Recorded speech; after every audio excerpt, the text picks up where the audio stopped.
dia, meu nome é Wagner Good Pralon. morning. My name is Wagner Pralon Mancuso. I am Professor of Political Sciences with the University of São Paulo. And together with my colleague, Elisangela Vallarini, from the Department of Sociology of the Heidelberg University, we are going to be the opening statements of the seminar, whose title is Corporate Crimes and Systemic Corruption in Brazil. Well, this seminar is the closing seminar of a research project that is a binational research project involving researchers from Brazil and from Germany. Now, on the Brazilian side, we have professors from 3 different universities in Brazil: the University of São Paulo, the Federal University of ABC, and the Federal University of the State of Paraná. And there's so many other scholarship students on initial research and technical support grants. On the side of Germany, this project is coordinated by Professor Marx Pohmann and by Elisangela. And then they will better describe shortly the research that was made in Germany. Well, speaking about the Brazilian side, we have 2 different fronts.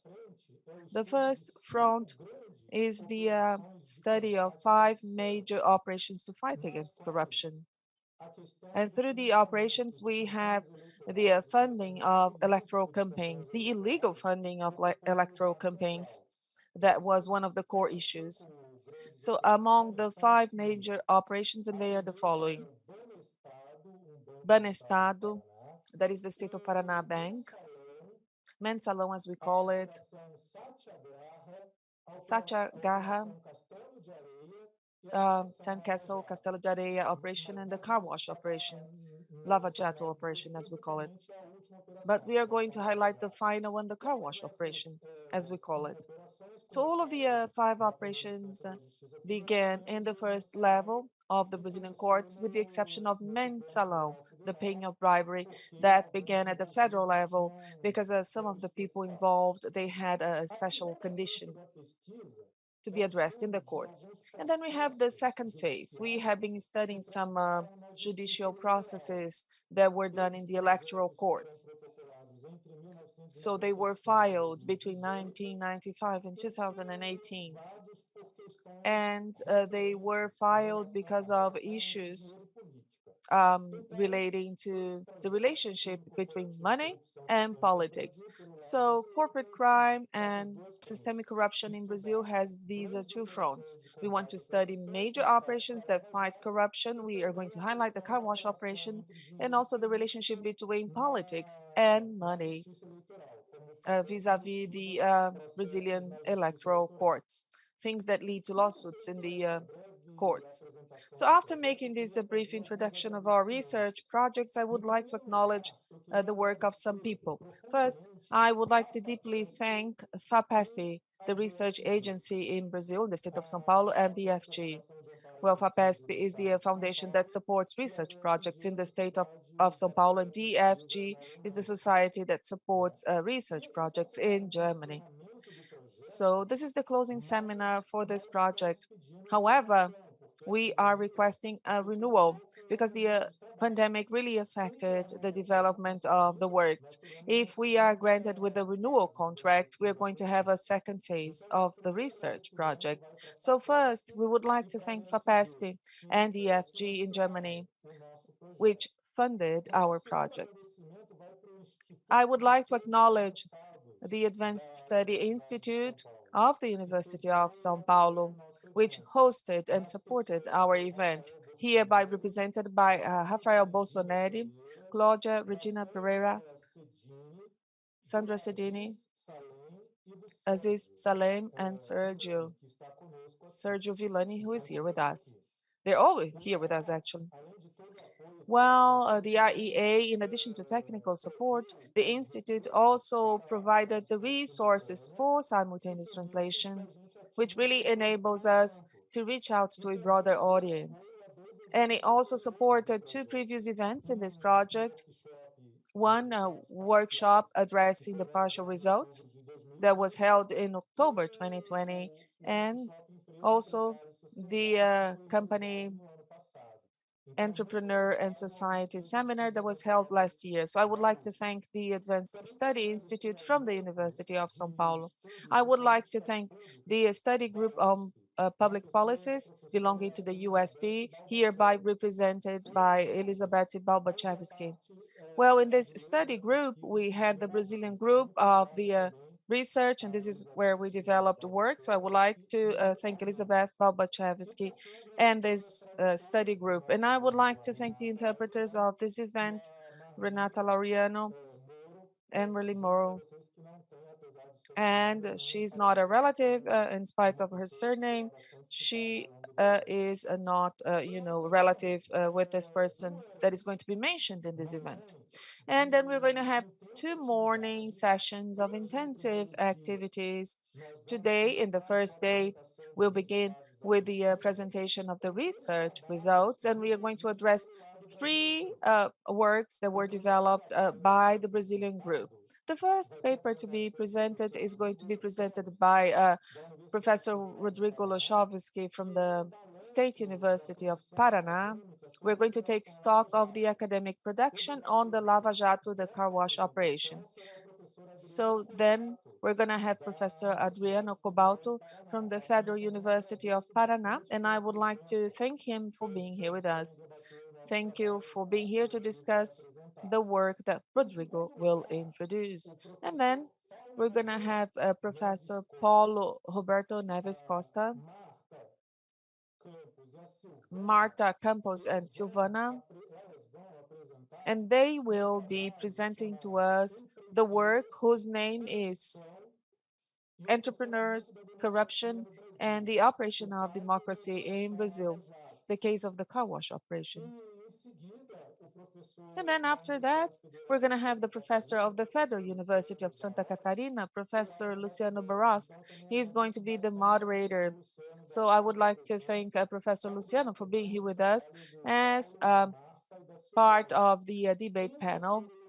And then thirdly, we're going to have the presentation of this paper on the judicialization of electoral processes in Brazil caused by the relationship between money and politics. I will be presenting. So this work was developed by myself, by Professor Bruno Specchi from the University of São Paulo, and by Professor Elias de Oliveira from the ABC Federal University, and then by Professor Rodrigo Horochovski from the State University of Paraná. Well, this third paper, this third work, we'll have Professor Ranulfo Parons from the Federal University of Alagoas, who will be debating this work. And I would like to thank Professor for being the moderator and for being here debating our work. So these are going to be the 3 presentations that we're going to have for today's seminar. And today's session is going to be closed with a debate that will take stock on the car wash operation a few years later. So the idea is, asking what were the successes and the failures of the operation and what's left from the operation 8 years later. We're going to have 4 presenters. First, Professor Adriana Teixeira Guimarães from the Getúlio Vargas Foundation. And then secondly, we're going to have Professor Pará Rodrigues from the INSPER. And then we're going to have as well Professor Fabiana Alves Rodrigues from the University of São Paulo. And then the professor from the Oklahoma University, Dr. Silva. And then we're going to have the moderator who is going to promote a debate in this session, Professor Matthew Taylor from the American University. So I deeply thank our dear guests and the moderator, Mr. Matthew Taylor. So that's the overall agenda for today's event. And now I'll turn it over to Professor Elisangela. She's going to say a few words in the opening ceremony. Thank you. Good morning, everyone. Good morning to everyone who's listening to us from Brazil. Good afternoon to those who are abroad. My name is Elisangela Vallarini. As Wagner has just introduced me, I'm a researcher I provide consulting services from the Heidelberg University. And it's been 3 years that we have been working together with the Brazilian colleagues, myself and Professor Marx Pullman. Maria Trompini is also here with me, working with us, as well as Mario George, who is here with us in this session, together with the Brazilian colleagues. We have been working for 3 years in this project. So we work jointly, but we have different foci. So we have intertwined questions.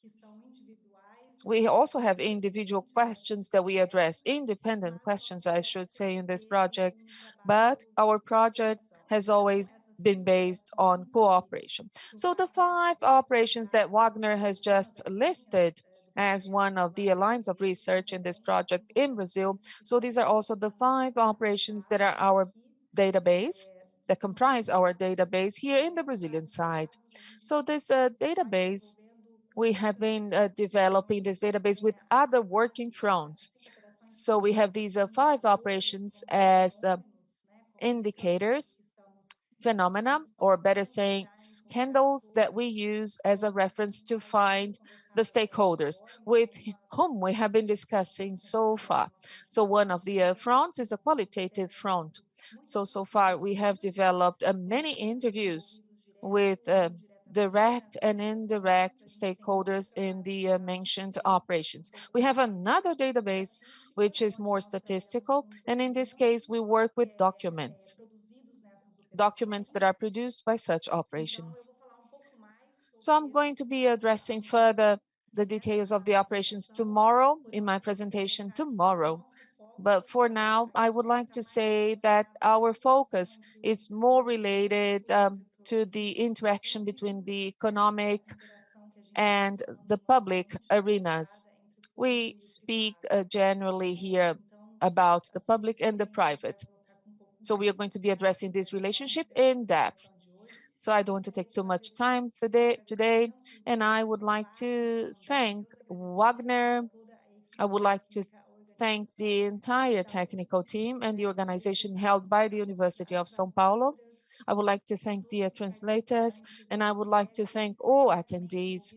I would like to thank the colleagues that have been directly involved in the research project, but also the guest colleagues that are going to be here today and tomorrow discussing the results.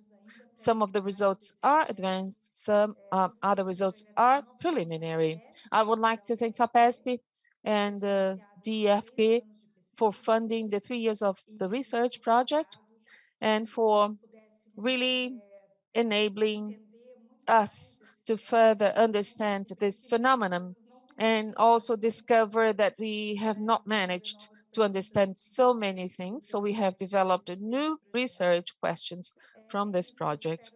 And that's it. I hope that you find the discussions interesting. I hope that you can actively participate in the discussions. And now wish you all an excellent morning session in Brazil, a great afternoon for those who are abroad. And something else. The purpose of this seminar addressing the conclusion of the project is to develop a joint publication.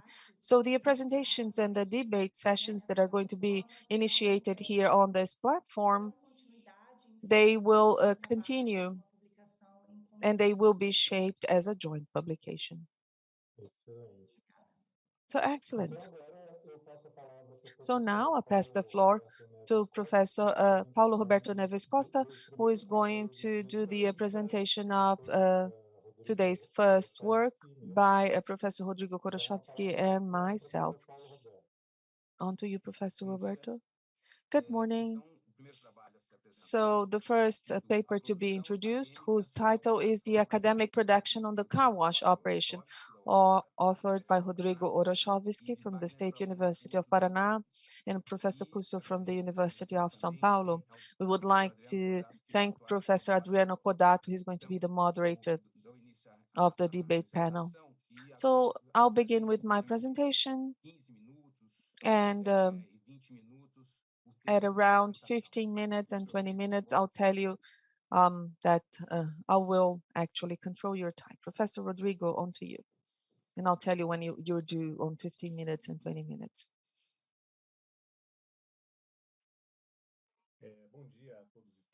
Good morning, everyone. Good morning, ladies and gentlemen. I hope you are healthy. I would like to thank you for the opportunity, and I hope you can see my screen. I cannot see the screen myself. Can you see well? Okay, wonderful. Our research project, whose title is the academic production on the car wash operation by myself and by Professor Wagner Mancuso. So the four parts in this presentation will start briefly addressing the collection of data. It is a bibliometric research project. So we do a statistical analysis of the bibliographic production on this academic subject, that is the car wash operation. And then we immediately address the presentation of results. First, we characterize the work, and then we do some analysis of bibliometric coupling, the co-word analysis, and the co-citation analysis. And I'll stick to my time schedule, and I'll be explaining to you what these are timely. So how do we collect data? What have we done? So we collected from 5 bibliographical bases, the ones that you see here. We use CAPEX, portals, Google Academics, and the ones that you see listed. The search terms. So we search for academic works based on these 3 terms: car wash operations, Lava Jato, which is the same term in Portuguese and English and in Spanish. We search for the same term. So we have the title, the summary, and or the paper. Why and or? Because each of the bases has a different interface with the search forms that differ between themselves. So our key criteria, our key inclusion and exclusion criteria are, well, at this phase, we focus on academic articles in scientific journals with ICCN, which are available with the ISSN, pardon, articles that we can access because they are free of charge for access, or we can access institutionally through the USB, for example. But very few articles were restricted.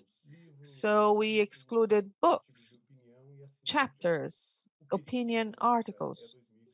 The search period was as of 2014 when the operation started up until August 2020 when we closed our search.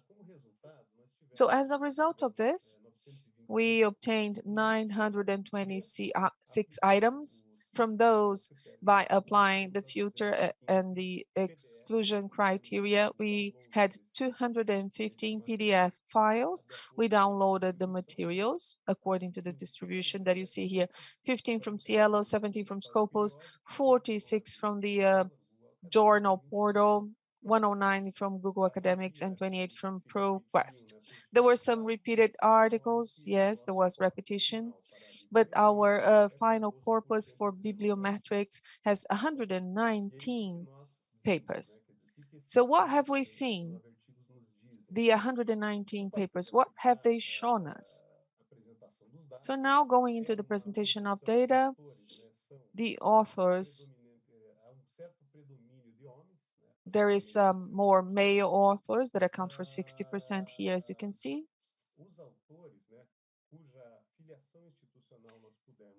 Institutional affiliation. When we were able to identify those, the majority, virtually 90%, belong to Brazilian institutions.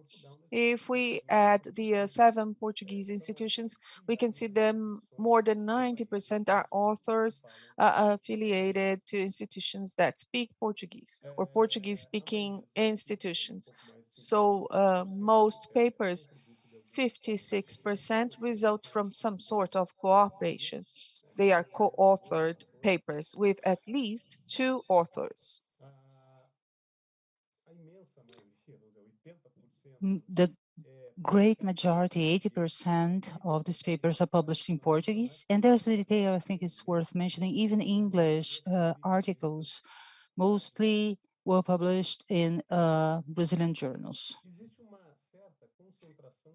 There is a geographic concentration in this trend. We see here that the authors, according to their institutional affiliation, in the Brazilian Southeast, São Paulo, Rio de Janeiro, Minas Gerais, we have 56% of the authors institutions in the state. If we add to Paraná in the South region, then we reach 2/3 of the authors affiliated to institutions based on 4 Brazilian states only.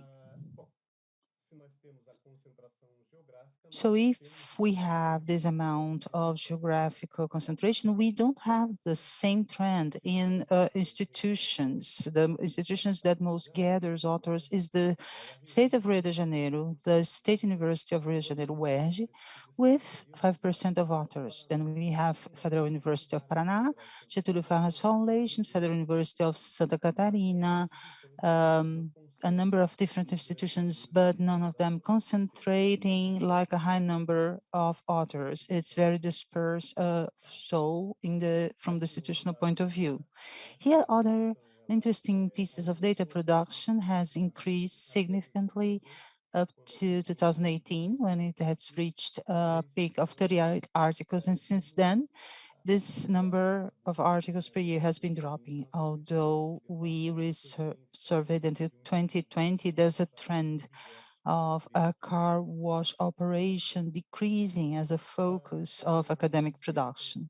Also, there's a dispersion from the point of view of the destination of these publications, meaning that the journal that has more published articles is the Brazilian Magazine of Criminal Sciences, with 4 articles, a little bit more than 3% of this production. It's worth mentioning that 119 articles are distributed in 106 different journals.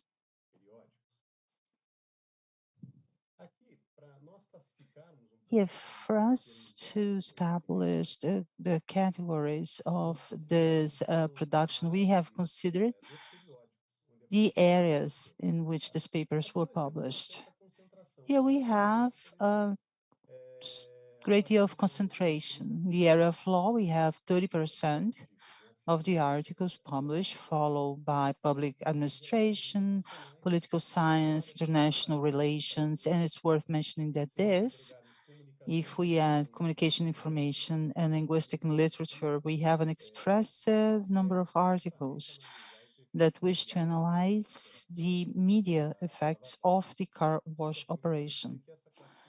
It's worth mentioning that this classification was made based on CAPES evaluation area, and then CAPES is the coordination of superior level staff improvement. We have then analyzed journal by journal to reach this classification. We cross this data according to the publication area with the gender, female and male authors, and there were no significant difference except for 2 areas, communication information and linguistic and literature, where women have published more than men. So you have more than twice the percentage of women than men in these areas. And then summarizing this general classification, we have a production that is essentially coming from Brazil, concentrated in the Southeast region and the state of Paraná, and some disciplinary areas, law, administration, political science, plus the ones that I mentioned, communication and literature, distributed between different institutions and journals. We had a significant increase in the production up to 2018 and a drop until as of 2019. Me and Wagner are trying to find causes, hypotheses for that. First, there are no news coming from car wash operation. There was the explosion of the scandal that they call Vaza Jato, which is the scandal that aims at investigating the conversations between prosecutors and the judges. And the judge, Sérgio Moro, joined politics, being part of our federal administration. So we need to go further into this hypothesis to understand which one is the more reasonable to explain this lack of interest about the operation. Most of these productions are made in co-authorship. There's a prevalence of men in the authorship, but there's an interesting concentration of women in the area of communication information and linguistic and literature. So this is a general classification of this kind of production. And now we go through an analysis that is called bibliometric coupling. What is that? We try to find elements in the articles that are shared between them, and that allows us to understand this corpus as a network, a grid of articles that are close among themselves. I don't know if you can see this, but here's a word cloud. So what is a word cloud? These are the most cited words in the abstracts. So we use the abstracts to perform this analysis. The keywords. So there's a highlight here. These words, their dimension is measured here against the degree centrality. This is the number of authors that use this word in their abstracts. This is a co-word analysis, meaning words that are shared by different articles. The word car wash, lava jato, auto wash appears in the 102 articles. But to go deeper into this analysis, we have generated another network, which is the network where words are directly connected among themselves. The goal here was to identify community clusters of words that are closer to each other. We applied an algorithm called Modularity Algorithm in the software that we use, that is the GAF. And the words here are dimensioned according to their betweenness centrality. And what is this measurement?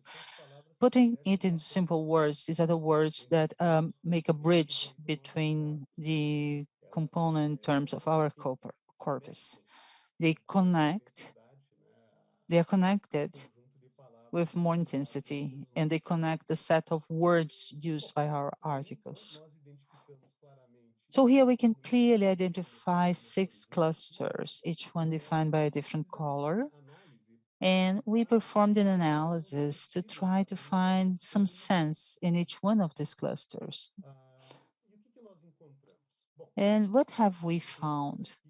This cluster in the upper left part of your screen is made up of terms related to a technical juridical discussion. So the juridical aspect, criminal aspect, the inquiry, the investigation, it's thematic. When words have some kind of thematic proximity, they are really related by these clusters. In the middle part, we have a cluster that we call the compliance group, the compliance band, terms that have to do with fighting corruption. On the right, words related to communication and sociology, sense, speech, press, mentioned to some magazines, Carta Capital and Veja, social theory, and so on and so forth. Here on the left bottom part, the political group, politics, sociology, political sociology. Here we have discussion on the context that have generated the car wash operation, the economical and political crisis that has hit Brazil in recent years, and a process that has not ended at this point, has not ended yet. And me and Wagner, we have discussed also this area to see there was something that would gather this cluster together, and these are the residual jargons, keywords, community, which does not have any common sense, in fact. And here we have the bottom right part, we have a juridical critical cluster. critical juridical clusters, terms that have to do with the discussion of the democratic state of law, and usually these are the most critical articles against car wash. These are the communities formed by the co-occurrence, the co-word analysis. 15 minutes?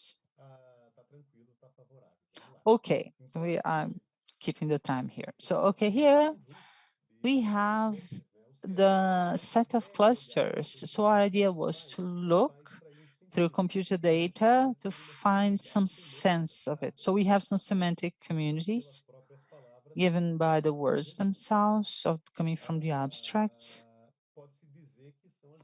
We can say that these are the different approaches on the car wash operation, and this is really interesting.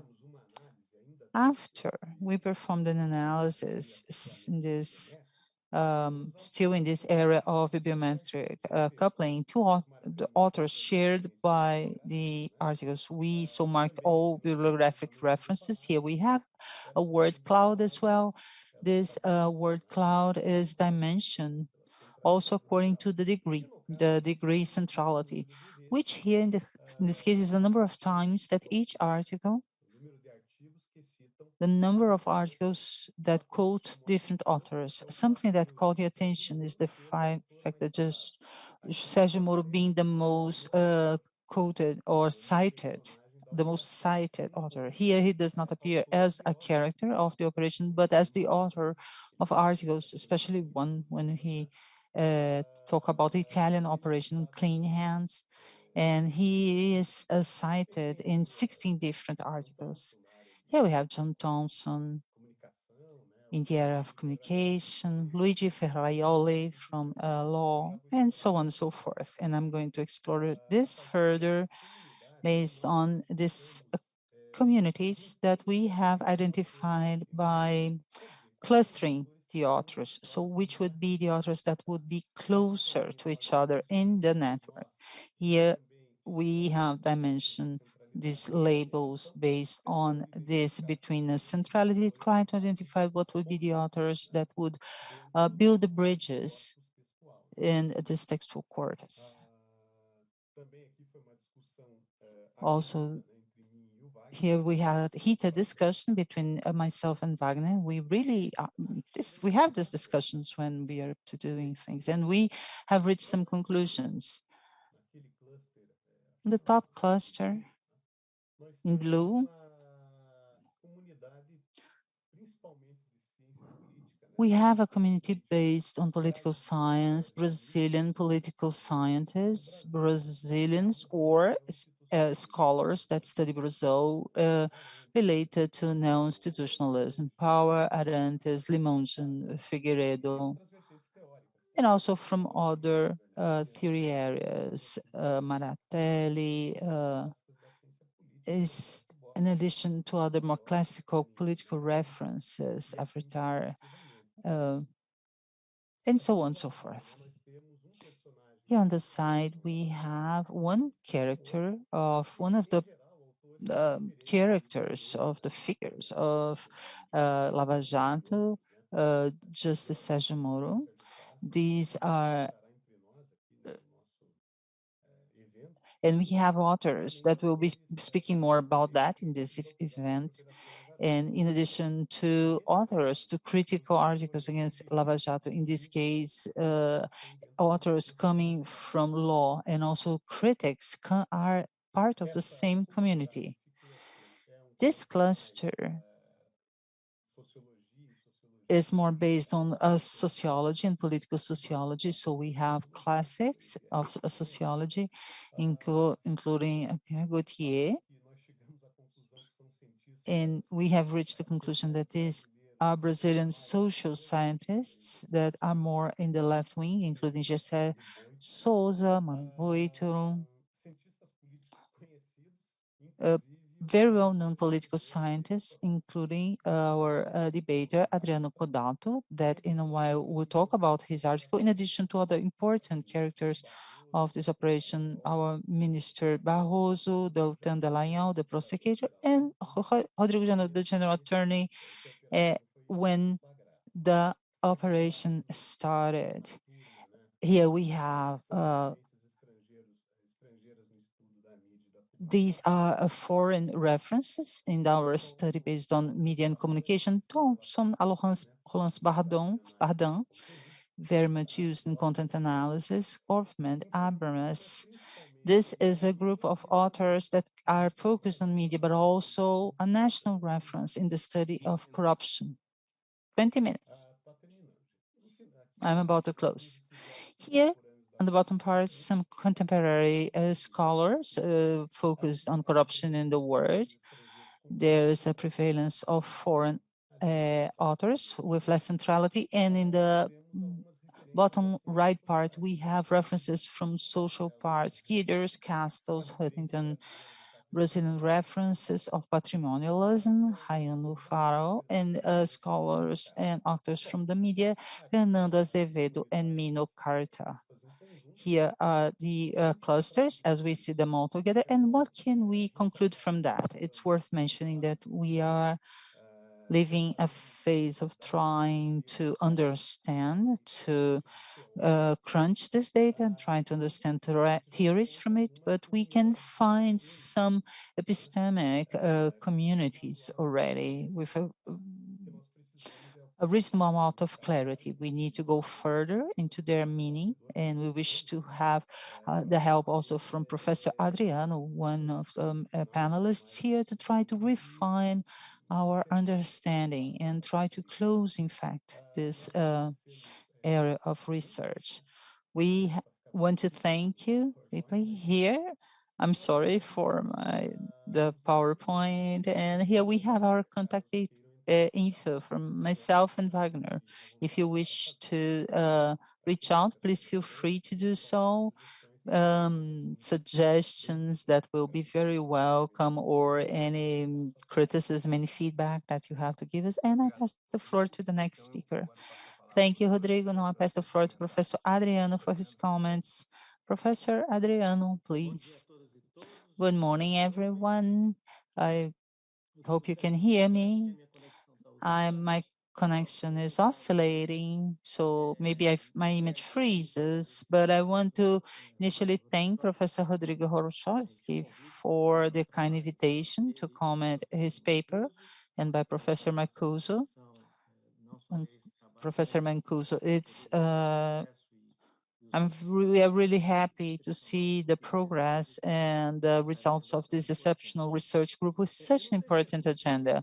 I don't know if it's possible, but while I commented for Rodrigo to leave the images on the screen, because then I can follow it more easily for everyone to follow my contents. Rodrigo and Wagner, they emphasize that this is a work in progress. This is the executive summary of the work, but you have already access to the data. So I'm going to debate with them the meaning of this data, on the meaning of this data. Well, initially,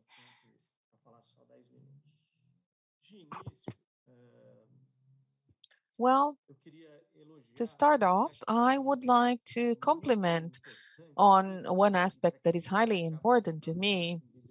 And for those who do not work with bibliometrics, perhaps it's just a detail, but it's about the development of the database. Overall speaking, the software can only operate with metadata from corpuses of web science. And here the database was much larger. So it was quite a lot of work to develop this database with the bibliographical experiences and make all of the formats compatible to generate data. So I think it's a highly positive point in this paper. That is the capacity of dealing with the papers, and not only the indexed papers that we see in the key journals that are indexed in the Web of Science corpuses, which are generally the papers with which we have been working in bibliometrics. That is the articles that we have been working with in bibliometrics. Anyhow, having said that, I would like to pose some questions, quite specific questions, because my purpose here was addressing the specific results, or the results specifically speaking. First off, I would like to know what is the justification for not including in the corpus reduced access articles. I imagine that these are the paid articles, right? Well, over the weekend, we saw this statistical data on the Sci-Hub, and Brazil ranks third in the world in terms of accesses.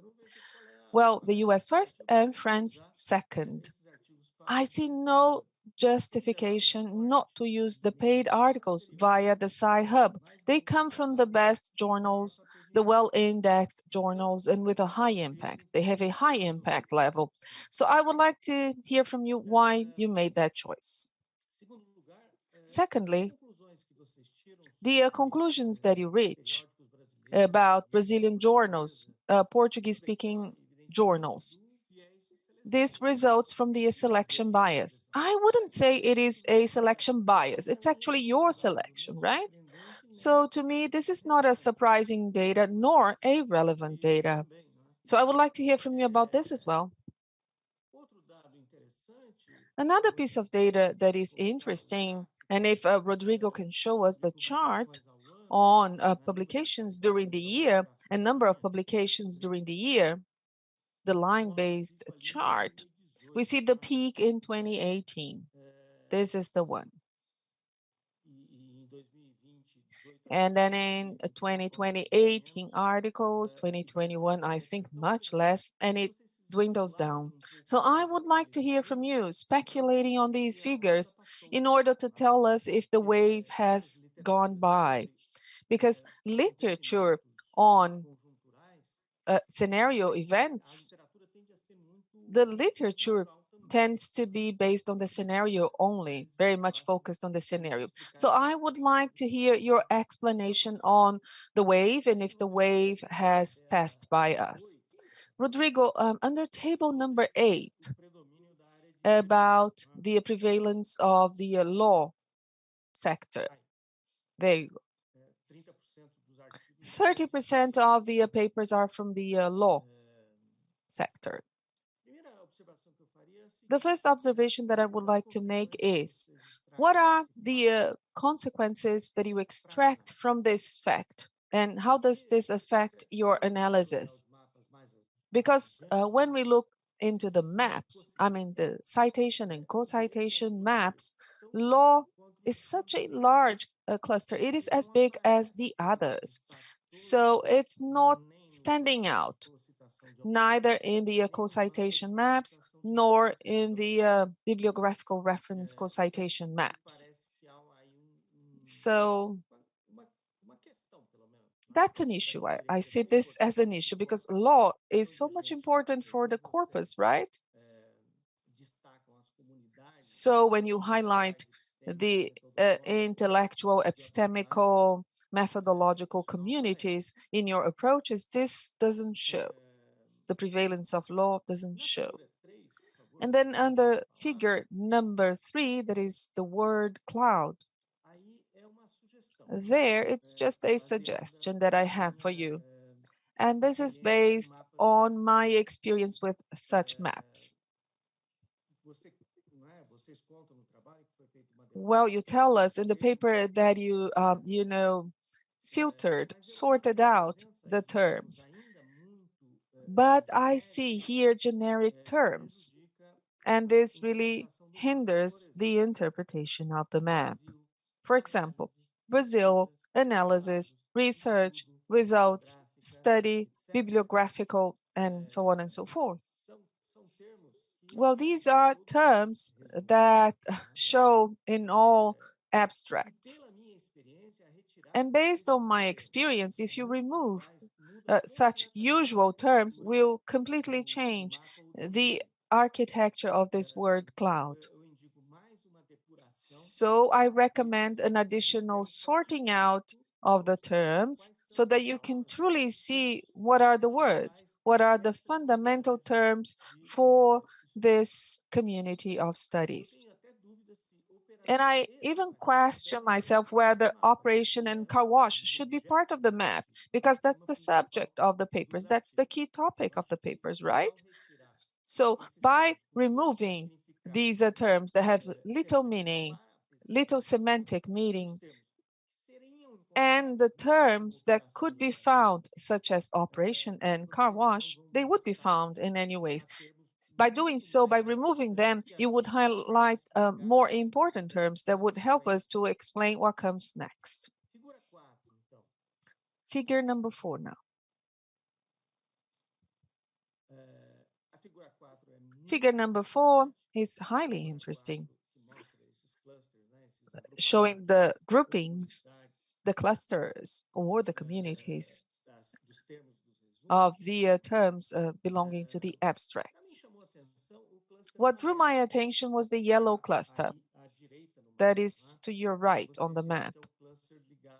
You say that it's a cluster related to sociology and communication. However, when we go back to the journal table, there are only 7 sociology journals, whereas 30% of the corpus relies on the law field. And the size of the law cluster is as big as the sociology cluster, right? So I think it deserves a technical explanation, Rodrigo and Wagner, and also an interpretation on that. Sociology and communication, that's the yellow cluster. How come? How come it stands out and it's as big as the law cluster? The purple cluster now that is down below on the left, that's it. So this is what you identified as political sciences cluster. And I really looked into each and every word in this case. And I don't know how you reached this conclusion. I would like to hear from you how you reached the conclusion that this is a cluster that addresses political sciences. In figure number 5,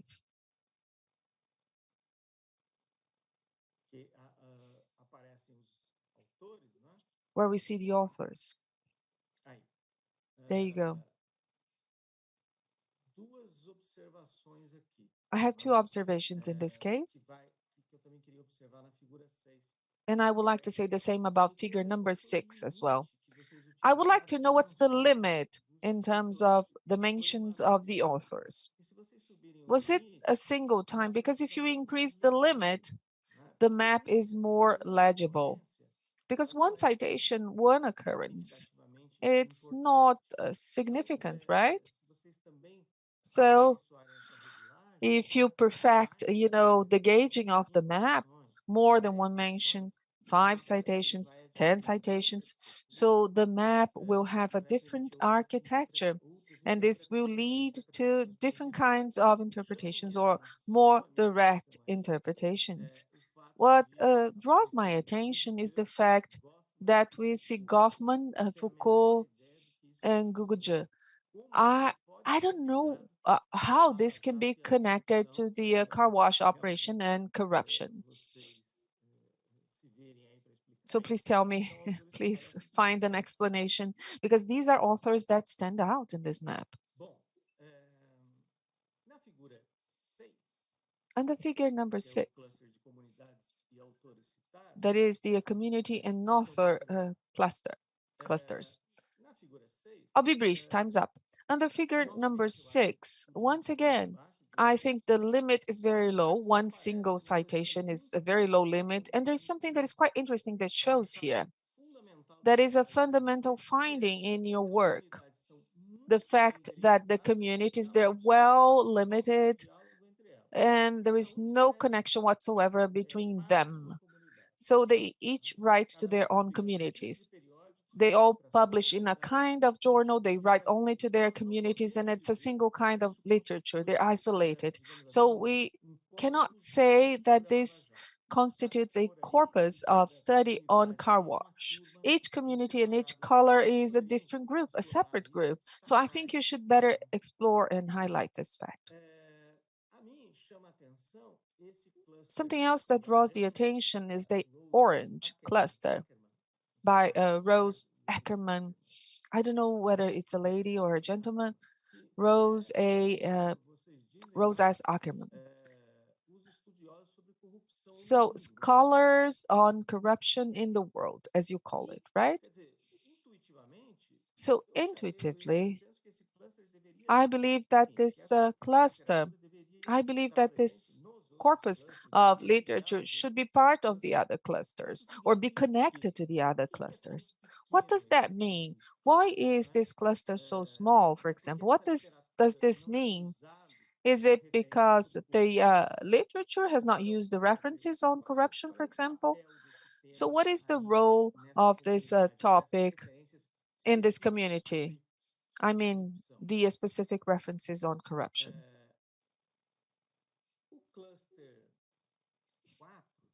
Cluster number 4, that is the pink cluster on the right, in the middle. So based on the names, I assume that is the most critical bias cluster regarding the car wash operation. I don't know whether Goodyear has anything to do with that, but this cluster is deeply connected to the literature on corruption. So I would like to hear you speculating on this cluster that I think is a hypercritical cluster to the car wash operation.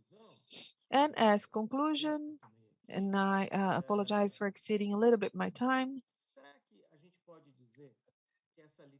can we say that the literature engages less than it should, addressing specific references on corruption in politics? It's a question. This literature, isn't it oriented to internal audiences, to each of these communities? And the subject matter, the justification that is discussing corruption in politics or the relationship between politics and corruption is lost because they each speak to themselves, right? Based on their own literature, based on their own theoretical, epistemological, methodological, and ideological standpoints. So that's the question that I leave for the debate. Thank you again for the invitation. It was a pleasure, Wagner and Rodrigo, to read your work, which is truly very, very good. Thank you so much. Thank you, Adriano. I don't know if I have 1 or 2 minutes. Time is short, I know. Can I use the floor? Yes, you can take a few minutes. We don't want to have further delays. Okay. The first answer, Adriano, will sound naive. We wanted to abide by the law. We made, this research within institutional repositories. So perhaps we could use the Sci-Hub access or the Sci-Hub articles because we obtained the restricted access articles because we used the institutional access, but there were other 10 that were left, other 10 articles. So it's not something that is very much expressive or meaningful. So I agree with you though. So it is by using the institutional resources that we worked, but it can be, done, as you said. And I'm not going to answer all of the questions. There will be a guidance for us to start doing the analysis because we had a very good debate. But speaking about the areas, we defined the areas ex post. So we took the publications to really define the areas. And perhaps we should use a different strategy. For example, the institutional affiliation of the authors, where they work, something different, for example, to see if we can get, a higher level of consistency. For example, in terms of the distribution of the fields and what the clusters disclose. Because if we take the official data and if we consider the destination fields, that won't happen. And it's quite curious because many law journals, they have articles that really mobilize this literature that you mentioned, Boudier, for example. And especially those who analyze meaning, they do content analysis. So that's why we can think about aggregation. If you add communication to linguistics, you have a whole different configuration. So we'll have to rethink and reshape even that. In addition to other elements that you talked about, Yes, the words, we highly discussed the words. Should we include or not Brazil, the word, for example? We always discuss that because the person lists Brazil in the abstract. I'm sorry, in the keywords, not in the abstract. So we have to run tests.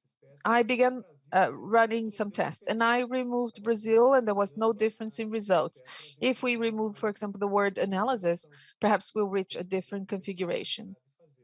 We'll have to do this. Indeed. And then I would like to thank you because as you might have noticed, we are in the descriptive presentation of the data phase. We are searching for a theory. And the issues that you surveyed will enable us to make an in-depth analysis. For example, the reduction of the number of articles. This has to do with the ending of the operation. The operation came to an end. So now it's being deboned, as we call it in the upper courts. It's just an assumption. And this factor has led to reduced interest on the car wash operation as a subject of a research project. But we need to look into the corpuses, into the articles to see if that's true. For example, what was published later and compare, doing a longitudinal analysis with the first articles that were published. So thank you so much. I'm going to hear again the recording so that we can take all of the elements and incorporate them in the final version of our paper. I don't know if I missed out on any question that you asked. Is there anything else that you want me to address?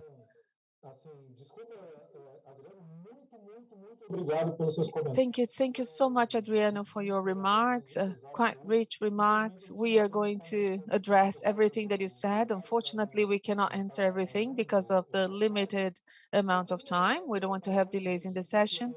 But let me say something that is indispensable. We would truly like to thank the participation, the contribution of Thais Fernandes Pereira. She's a student with a grant. She was fundamental in surveying and organizing the data for us. We should have acknowledged Thais in the beginning, but here goes her acknowledgement. And finally, something that is quite specific. There were 2 citations, and that was the limit, right? We only included if there were 2 citations. In the chart, actually 3 citations. Well, it's even more people. It's huge, it's illegible. So that was an objective question that he had. We wanted to have something that would be more legible, more understandable. So it's 3 or plus citations. Thank you so much, Adriano. Thank you so much, Rodrigo, for the presentation. We have to move on or we are going to be late. So thank you, Adriano. We'll take into account all of your points, all of your suggestions and hints and tips. They were quite rich.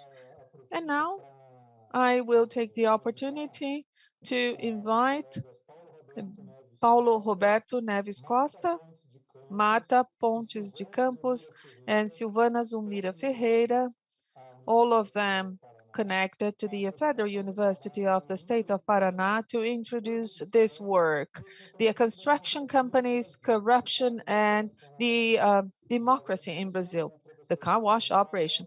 So thank you, Professor Luciano, for being the moderator and the person that analyzes this paper. Thank you so much. On to you now.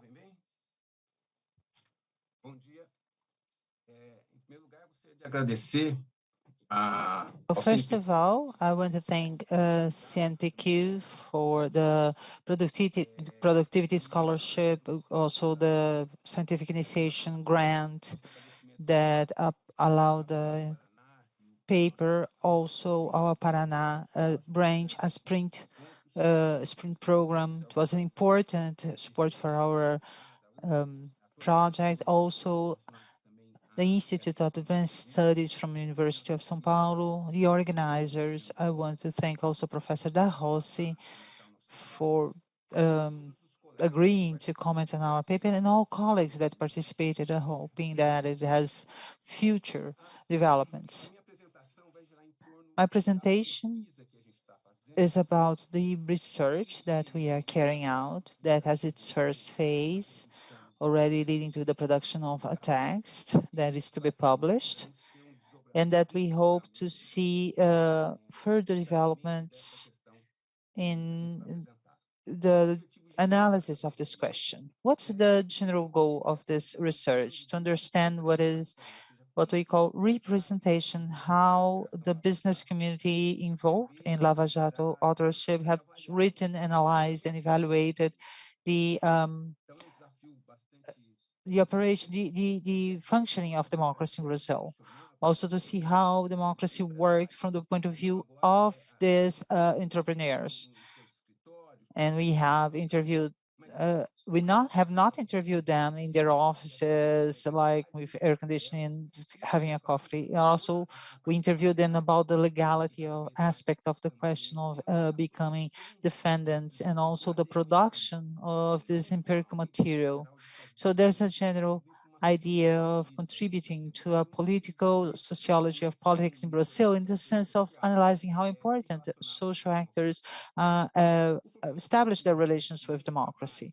The problem of this first phase of this research was specifically the political financing, be it legal or illegal financing, on the part specifically of Odebrecht, the construction company, and those that were involved in the Lava Jato, in the car wash operation. This led to this text, Entrepreneurs, Political Financing and Corruption, Odebrecht in car wash operation. And we are still, we are about to write, to finalize this text about this. We are going to use this category, representation, based on three aspects, on three focuses. The first would be the managerial culture of a company. It's a company, so it has its administrative principles,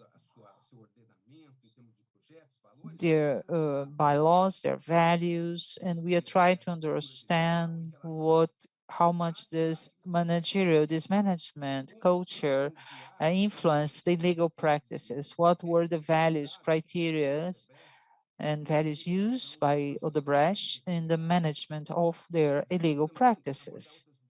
We are going to address also two other categories that have to do with representation, which is the institutional format, looking at the description of organizational aspects that were internal to the company, that were developed, and that will be important to understand how they respond to the challenges coming from the world, but going beyond the company in the area of politics and economics, but specifically politics and the media as well. Also, the expression political culture aims at analyzing how they describe, they evaluate the politics, how it works, the decision-making process, the political system as a whole, its institutions, the players, and themselves as political players. So this is a set of statements produced in the conditions that are well known to all of us. These express ideas, opinions, interpretations, evaluations, based on which we are going to build this representation expressed by these interviewees in the conditions that they were treated by, according to approaches that will guide us in this research project. About the nature and particularities of the subject, of course, that we can discuss this even more deeply, but we are working with these documents considering the conditions in which they were produced, based on dynamics which was produced by the justice operators, the prosecutors, the judges, the defense attorneys, and sometimes the witnesses and the plaintiffs, defendants. So it's not about challenging all the juridical framework that it's about here, that were responsible, at this moment, for the slowdown in the production of articles. And I think this will rebound, but it's to recognize that the conditions in which these documents were produced, we have to work with rigor. when we interviewed this group of executives. So in this category representation, the most important thing is the intention to detail some of the procedures, their values, their ideas that were supposedly related to their behaviors, the actions. So we are not going to try to find what Marcelo Debrecht says, maximum adherence to the reality of facts, but we are trying to investigate what were the arguments presented in this alleged maximum adherence to the reality of facts, because as you know, they were in a condition of plea bargaining, awarded reporting. This legality is something difficult to understand, especially when we aim at doing a scientific analysis. So we are trying to interpret the subjects in this political process, in these conditions in which they were at the time. In addition to that, at a certain point, a material produced by Marcelo Debrecht expresses in a virtually identical way what we understand as this area, the way that they rationalize how they thought about that legal and illegal political financing. This is all articulated in this area of representation. So this is the element we are aiming at with interviews, with surveys, which are also based on what individuals declared, especially about the politics. Imagine a situation where individuals are defendants are being investigated, but at the same time, they have to tell the truth, nothing more than the truth. So there is interesting sociological embarrassment there. We are trying to calibrate that, but we are trying, what we are looking at, it's not the faithful description of facts or the truth that that was interesting for this justice operators, but what we are trying is to look for sociological validity. It's not a juridical truth. It's not fact-finding, although this is characterized by the concrete condition of embarrassment in telling the truth. And this is, of course, in the interest of the justice operators. And this is interesting because we cannot do that in an interview, to ask for the interviewees to oath by the Bible that they are not going to tell to lie. So, but the embarrassment of declaring that they were in openly illegal practice. So the results of this first phase of the research, we can highlight that what has to do with the representation of the managerial culture of the company. The first aspect, it's an effort, especially by Mr. Odebrecht, in differentiating Caixa 2, then bribery. These are characterized by resources that individuals grab from themselves without not related to the company's interests. In this sense, bribery is a private appropriation of the legal resources coming from the companies, making them illegal. That is different from other forms that they try to distinguish. According to Mr. Odebrecht, although this is wrong, there is this distinction, this try to find this distinction between illegal funding of political campaign and payment of bribery. So paying for political support, paying. So when we recognize this wrong content, then these slush funds, Caixa 2, the second cash flow, let's say, it could be of course, this is also related to the defense strategy. The slush funds, this Caixa 2 is a little bit more broad than the definition of active corruption. Associated to this distinction between slush funds and bribery, there's another distinction that is made by Mr. Marcelo Debrecht that illustrates this managerial culture between the specific counterpart and a broad agenda of interest. The idea of a specific counterpart of the specific compensation has to do with a specific agenda and not the broader managerial agenda. So he says that in spite of his regretting this illegal funding of the government, this would not correct the company's his mistakes. This is on the name of the legitimate interests of the company and that would not imply in additional damage. So the idea of presenting the case in this way and making these distinctions, the idea of this broad agenda is associated to the attempt to present this illegal funding of a campaign as a practical, as a legal practice of coming from the defense as a broader set of legitimate interests of the company. So this representation is very similar in also the legal defense of other executives in the attempt to defend their specific interests as something that would become then a collective interest, a social, or something of social interest.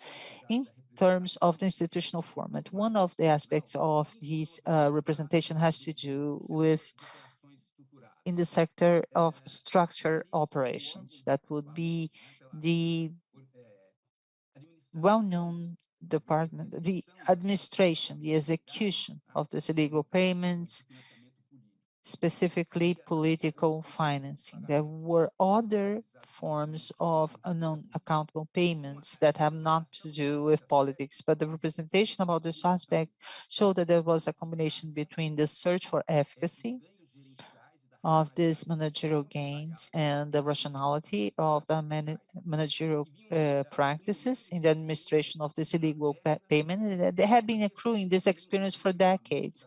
There was also a perfecting in the form that they faced the challenges in the geopolitical area and the conditions imposed by the criminal aspect, the criminal nature of the practices. And this, so this suggests that the political power, the managerial sophistication of these companies, of these large companies, could favor them in this process of rationalizing this illegal practice in the optimization of their results. In addition to that, all of these efforts described in this representation show that the management of these illegal payments also reacted and learned from external facts, external events, as for example, the budgeting scandal.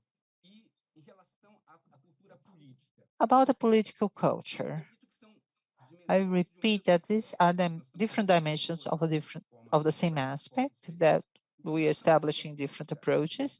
It's a representation of political culture. The first aspect is how they represented, how they characterize the illegal political funding, which would be a form of defending the company's legitimate interests, not only of the companies, but also other companies in the sector. So something that has to do with the way in which these executives would think and act about politics, politicians and institutions. This is related to the institutional format, the corporate culture. So this is more than just executives putting themselves as victims of the political sector. Of course that they do that.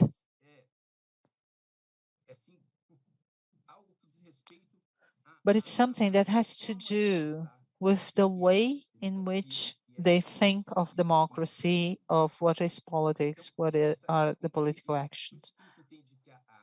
That's why we understand that this representation shows that it's more than simply an idea of pragmatism. It has to do with how they live these political practices in a democratic environment, dealing with elected authorities, and reducing this to pragmatism allows us to understand the nuances, how this is built, as a way of representation, and allows us to think of justifications not only for their acts, but at that moment having to respond to the consequences of an external process with Lava Jato, with car wash operation. So we can conclude that at the legal and on both in the legal and illegal sides, there was a tend to resort to the justification of the powerlessness, in changing the political way in which things were done, but also when the representation of this discontentment, this lack of interest in changing the situation is interesting for them, the way that it reveals the way in which these players thought about themselves, thought of them as political players. So the defense of changes in the situation have to do with changing the way in which they thought of politics. So the representation that illegal practices would be natural in this situation, and that they had been there for 30 or 40 years, is a way of justifying them, especially in court. But what I think is most revealing about that is that when we only started dealing with that as a failure, as illegal acts, when they were being judged by these practices. So this means that this rupture only happened through external factors, dramatic factors, as car wash operation was. Even if we have all of this challenge, this questioning that we all know, those who disattend of executives, of putting aside the process, the construction of policies, the way in which politics is made, and having no project whatsoever about the operation of democracy going beyond this more immediate representation, this illegal form of relating money and politics. And this process sometimes putting themselves not only as victims, but as the fools of the projects, that they were really fools. This shows that the CEO of such an important group as Odebrecht, regardless, they had the competence to improve these managerial practices of illegal payment, trying to find improvements in this practice that could be more effective about their own interests. Therefore, this question had to do both through a change in the rules and laws in public policies, but also it would depend on a change in which these executives thought of policies, which is far from our goal to say what should be done. But what do we aim at developing in our next upcoming paper? And the question remains representation, but also more general aspects of democracy, which is this way of dealing with money and this political sociology, selecting a very relevant group of entrepreneurs. So our research has to do more with the description or the absence of this description about the functioning of these institutions in the executive and legislative branch, the representative institution, political parties, unions, the press, and what we have now is the issue of personification. The institutions are not institutional, they are based on the individuals. The actions tend to be more immediate, that is, sorting out a specific aspect. They're not prone to thinking long term. They usually tend to behave as victims because this is how things have been working so far. And this can be deemed a defense strategy according to their condition. And illegal and legal practices, that is this trend to adjust to events and happenings. Well, labor assumptions. We believe that the institutions do have a certain impact in people's behavior. But of course, they have an influence on how this worked. There are some external conditioning factors. We see homogeneities and heterogeneities because of generational issues or hierarchical issues. And they were convinced that nothing could happen, nothing that was wrong could happen. And it's quite interesting because this is how they thought. That was the dynamics of their interest and dynamics.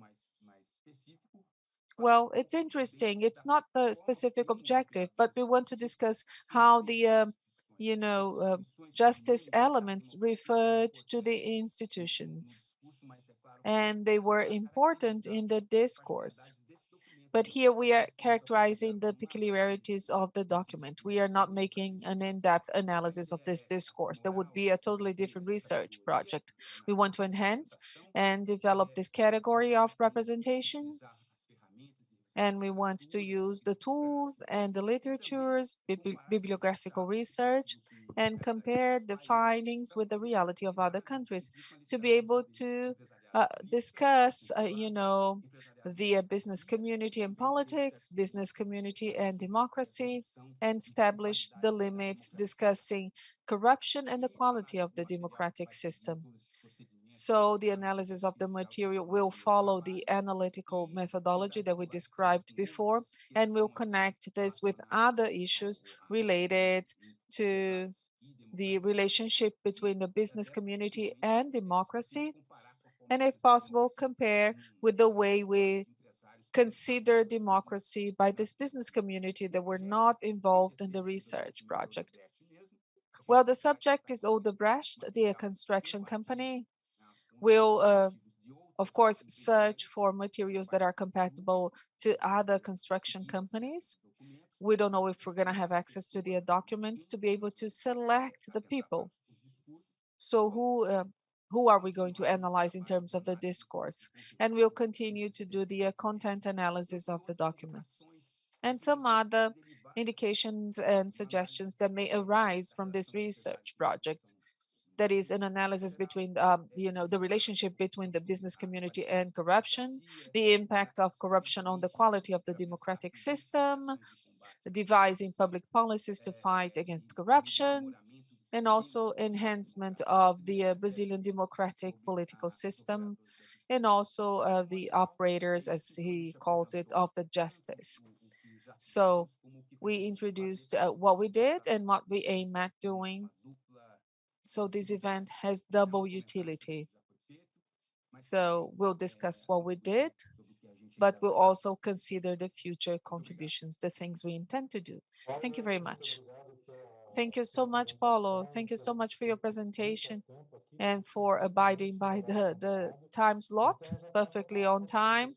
So I'll pass the floor to Professor Luciano Garoso from the State University of Santa Catarina so that he can, make his remarks on this work. Thank you, Luciano. On to you. Thank you, Wagner. Paulo, can you hear me well? Give me a thumbs up. Okay. So Paulo, I would like to thank Paulo. He is the one who invited me from bold man to bold man. So thank you. We are brilliant heads, he says.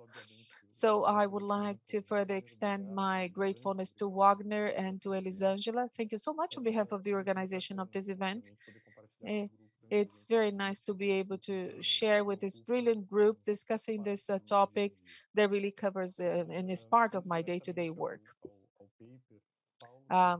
Talking about the paper, Paulo, Silvana, Marta, I learned a lot reading both papers. I don't know if this is two papers, 1.5 paper, one paper and a project, one paper and a letter of intent, but I learned a lot reading your work, so much so that since your work, part of it is ready and there is some other parts that is under development, so it's a flow reading, I would say, about all of this. So I read as a flow, trying as much as possible to help you in the second stage, especially.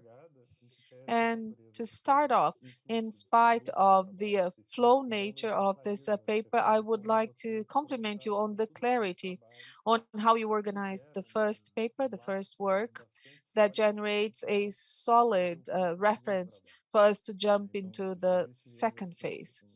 So there is a quite important cornerstone that was developed in terms of findings and in terms of the use of this kind of material and being careful with this kind of material, especially for the kind of analysis that you want to develop. And this generates a quite interesting fundament for the further coming analysis or for the next analysis that you're going to make. So without further ado, I would like to say the following. If I properly understood, your work aims at understanding the representations, what you called the representations of the business community on the operation of democracy in Brazil, emphasizing four aspects. First, the documents produced by the car wash operation.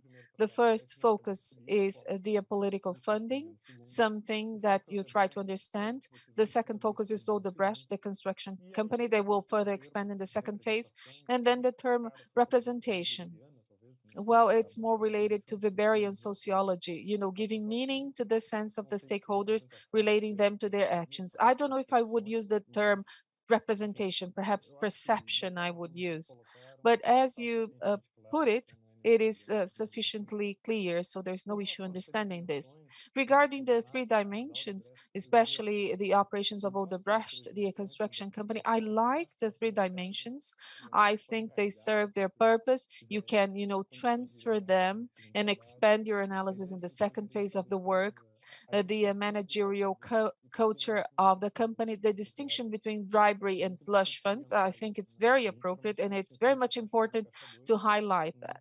So slush funds and cash flow number one would be cash flow number two. That's the slush funds. Slush funds have an open agenda. Well, and bribery is the retail purchase, so to speak, of a specific decision. So in the future, perhaps it's interesting to analyze the slush funds that make the bribery feasible. The slush funds will ensure funds to promote actions that will lead to bribery to lead to certain decisions. And then in terms of the institutional format, I don't know if institutional is the best term, Marta and Silvana. I have the impression that we are talking about organizations or corporations and different corporations. It's about nomenclature. Perhaps organizational would be a more interesting term. And the key finding in this case is the team slash sector and the operations in the structured actions. And a company that had 8 billion reals BRL in sales in 2014, they had no sector, if I'm not mistaken, of research and development. They had no research and development department. So we mentioned this as a kind of epitome on corruption. So corruption produces investment and the high sophistication in money laundering, slush funds, and no sophistication whatsoever in the purpose activity of the company of these very companies. About political culture, well, it's quite interesting to learn about Odebrecht's events. They are requesters of the government. They were played by the government. There is this rhetoric on victimism, and I think it's interesting to further analyze this. And there's also this rhetoric on mobilism. That's the game. There is no option between honest or dishonest businessmen. The option is being a businessman that is hired by the government, or you shouldn't be a businessman. You do something else in life. So perhaps this perception is no different of the opinions of the politicians themselves.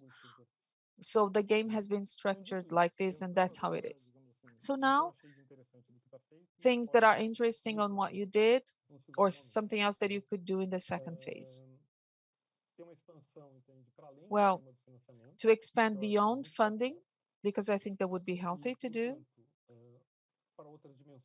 and for other dimensions of the politics, executive, legislative, parties, and associations, trying to further expand beyond Odebrecht, their construction company.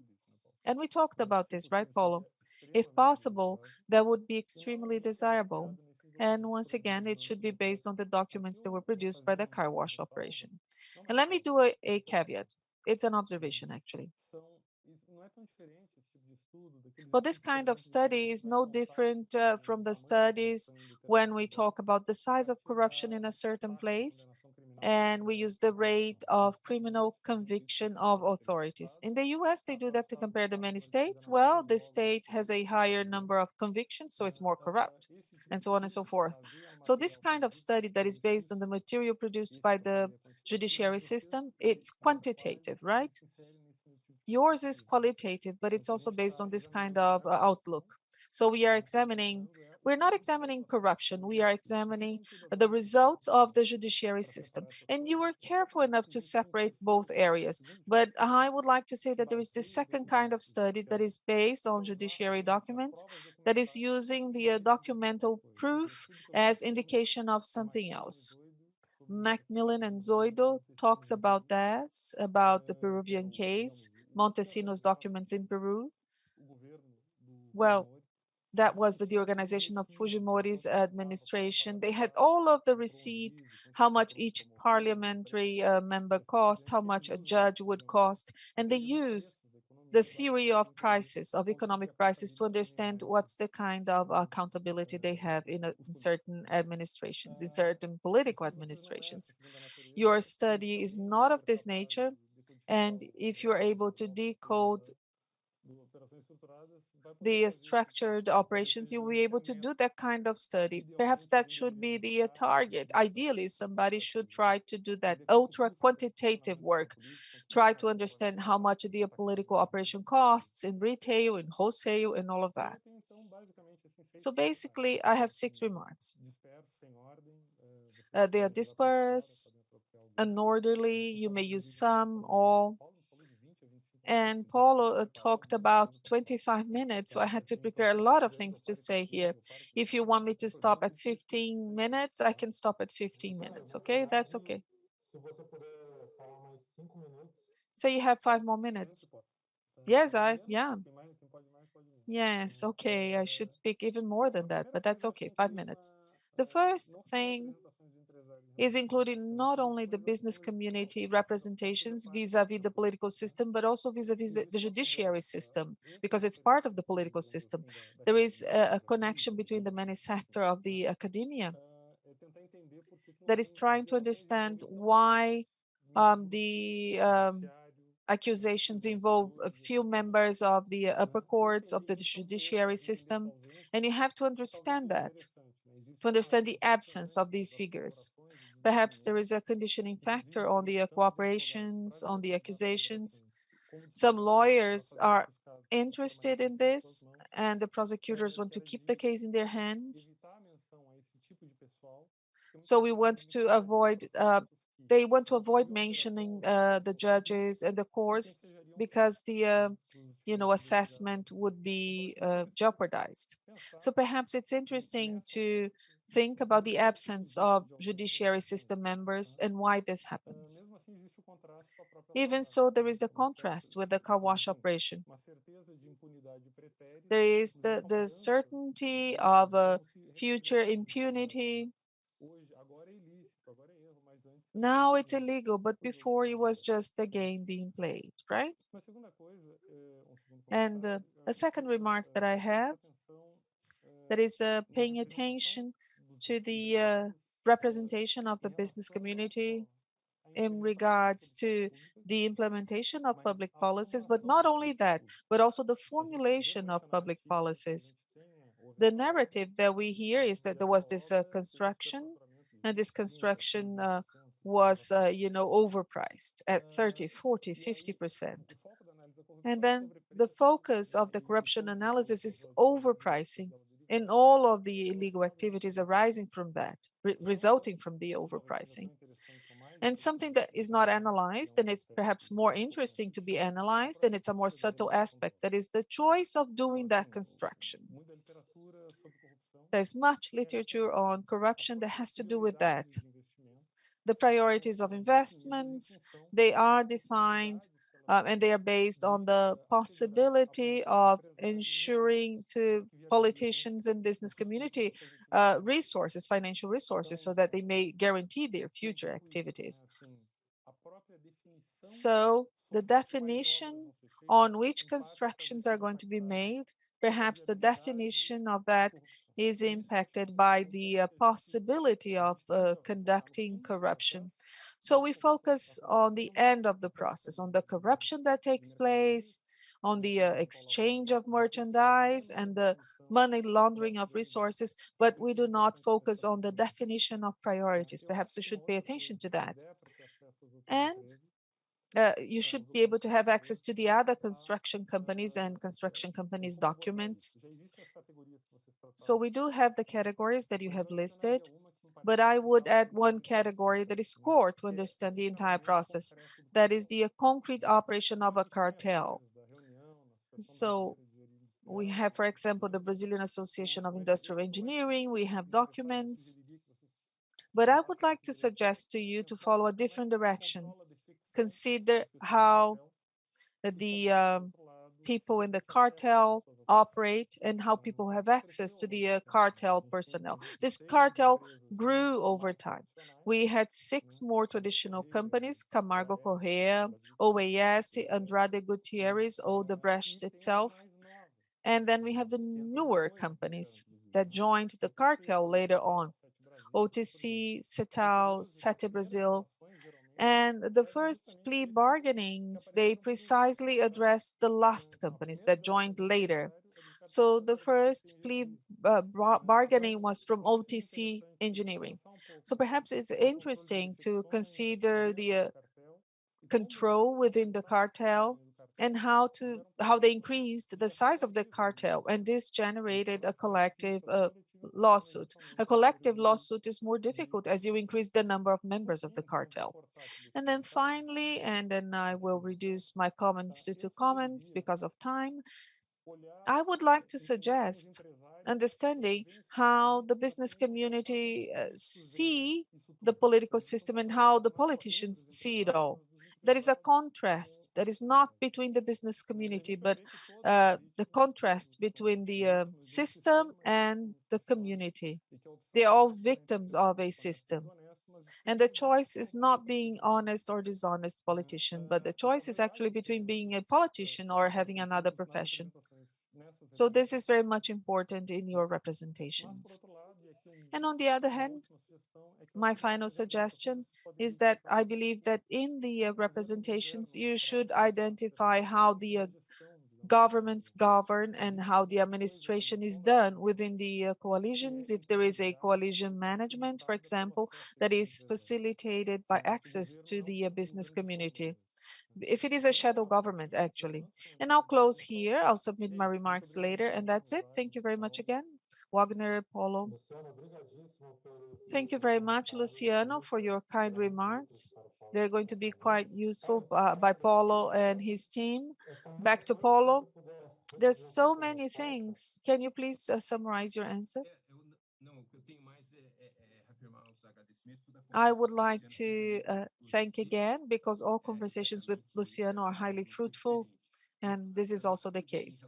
So quite briefly here, it's interesting because when you establish the comparison between slush funds and bribery, which causes which, and in both directions as well.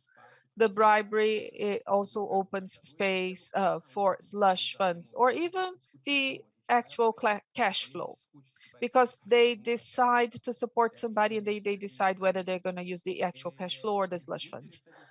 So it's quite interesting to hear your suggestions.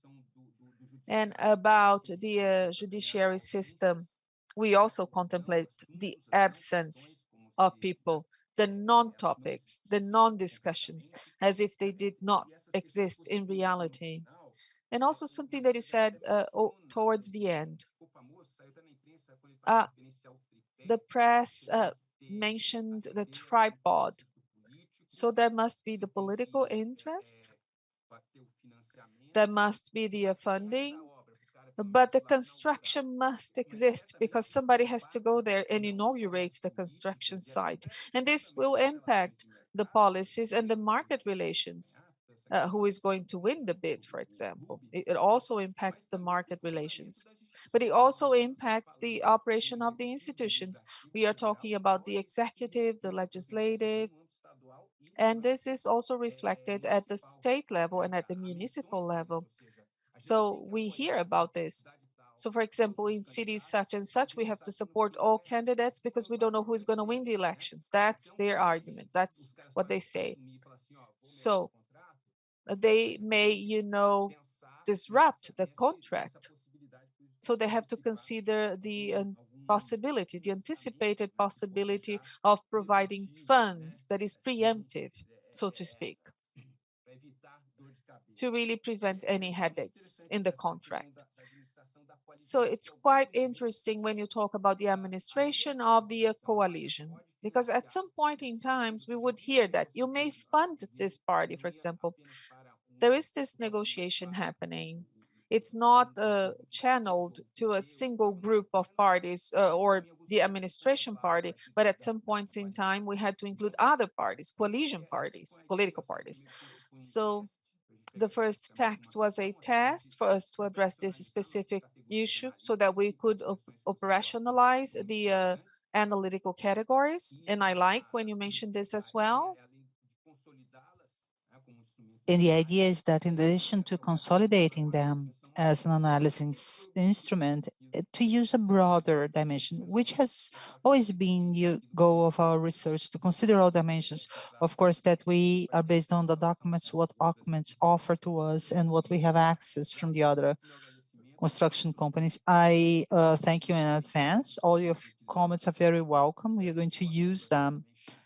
And I hope that we can also talk more about this another opportunity. Thank you for the all the comments, and we have here you have here our sincere gratitude. Thank you. Paulo, can you present our article? Yes. Well, continuing our event,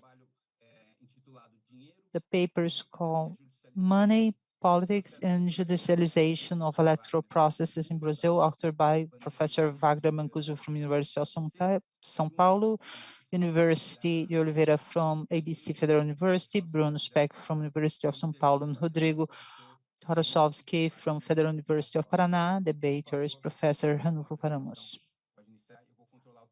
You can start, and I'm going to keep the time, and I will give you 5 minutes. Can you see the slides?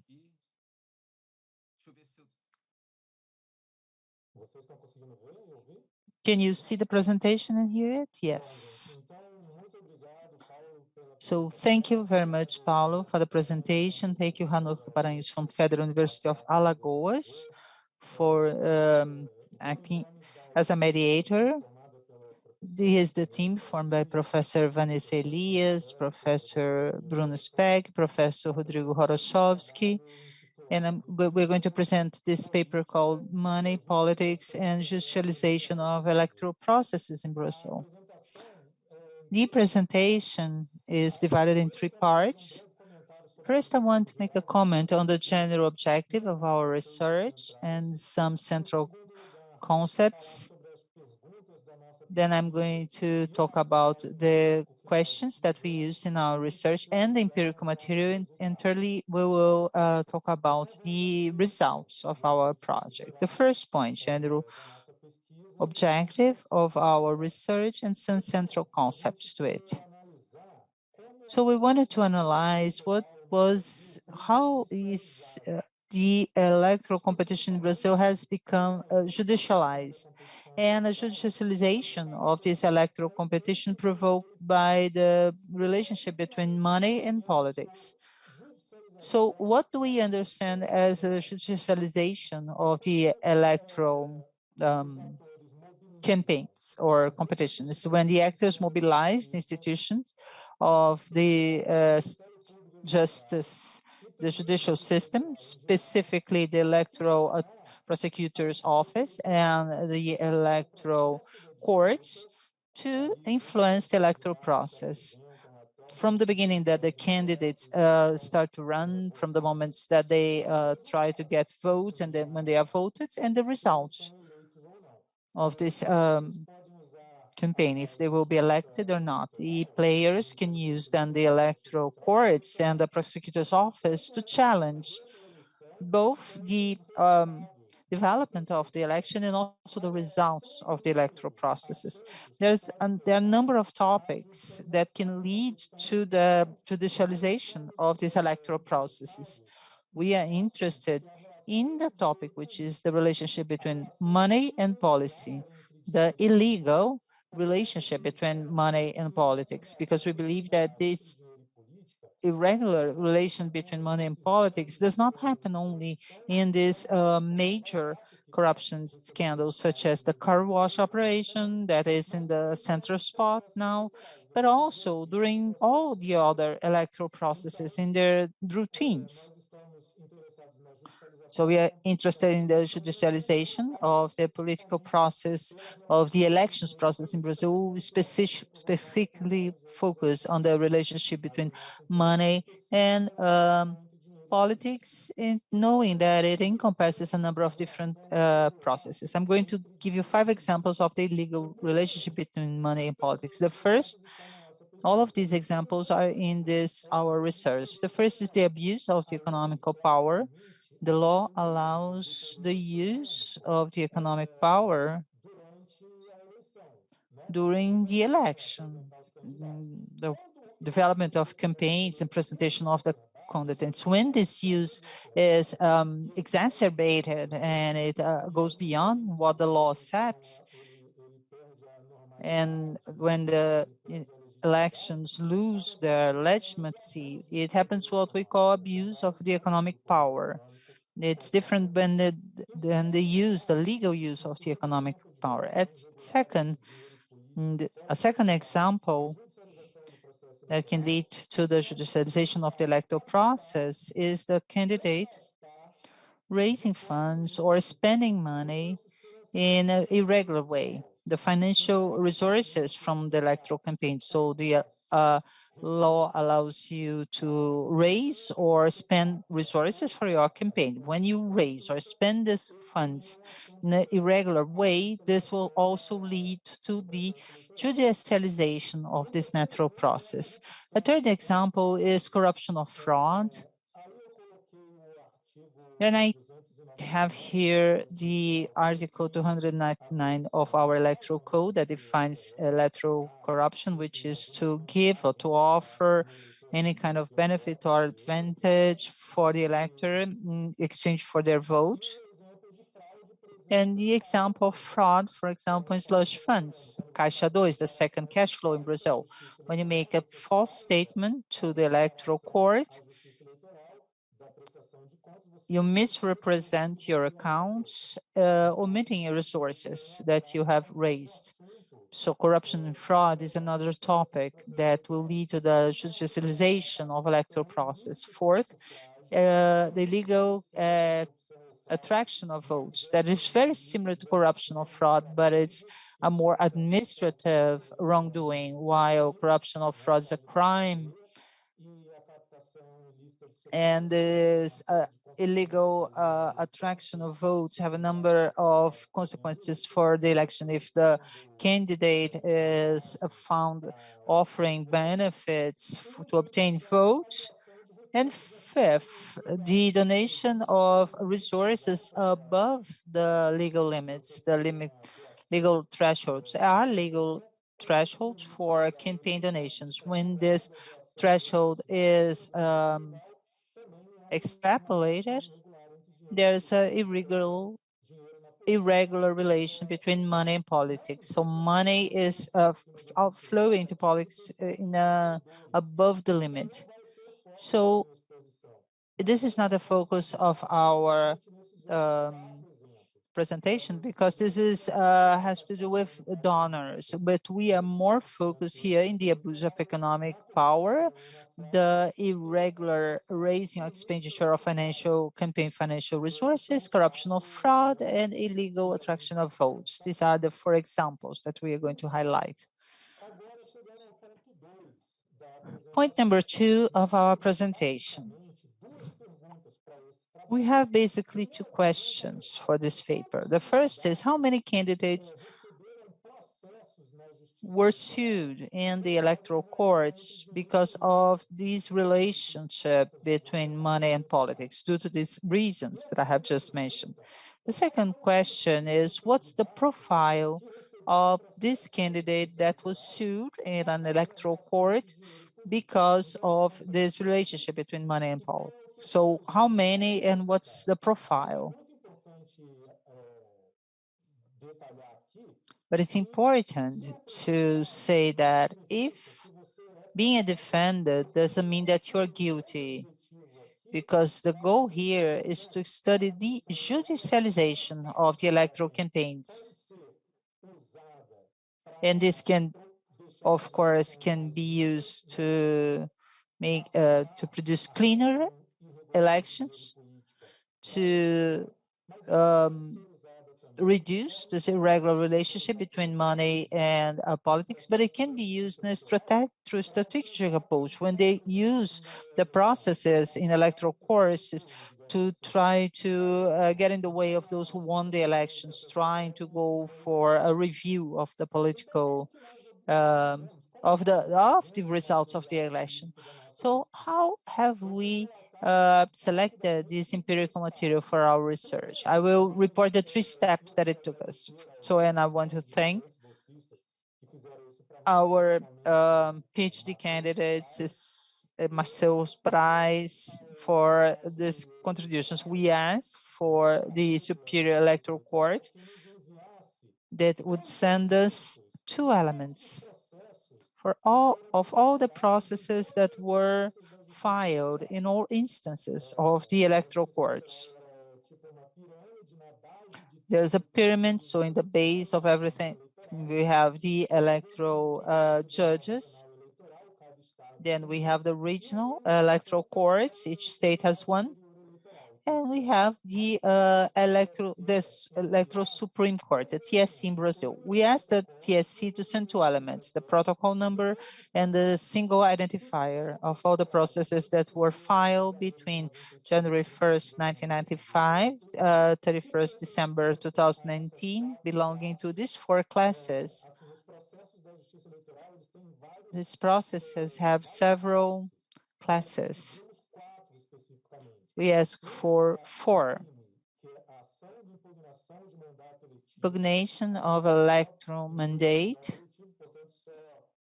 electoral judicial investigation of the action. In this first case, the impugnation of elective mandate, only those who won the elections. Investigation, the electoral judicial investigation actions that involve all the candidates, penal, criminal actions, and the representation. I'm not going to explain this in much detail, each one of these 4 classes, because they vary in terms of the timeline when they can be filed and the situations that allow them to be filed. But it's important to consider that we ask for the Superior Electoral Court processes in these 4 classes and that were available in their electronic system used by the electoral justice. And they use 2 systems, one for monitor processes and documents, SADP, and the electronic judicial processes. So based on this request, the electoral court sent more than 361,000 processes, more than 350,000 were in the SADP and 8,000 were in the PJE, what we call. This PJE has 2 problems. It was adopted after 2017, is a more recent system, But the problem is that there is a captcha that we could not overcome with our robot. So our research will focus the SADP processes. So using this identification robot in the field subject of each process, each one has a header. So we used a robot to monitor this topic field, and we found 54,000 processes were caused by the relationship between money and policy. So from all these processes, 15% were caused by the relationship between money and politics. The third and last step is when we cross the information from another field of the header that it's called passive part, those who receive the process with the information of the municipal elections candidates from 2008, 12, and 16. 2020 we did not use because it was very recent. It's in PJE, and PJE has a captcha that we could not overcome, and we did not consider the state. No, and we considered the state elections of 2010 and 14. The others were in PJE. And 2008 on, because the older elections were very much documented on paper, and we could not ask the TJE to send all the papers. So we use the processes that were in electronic media.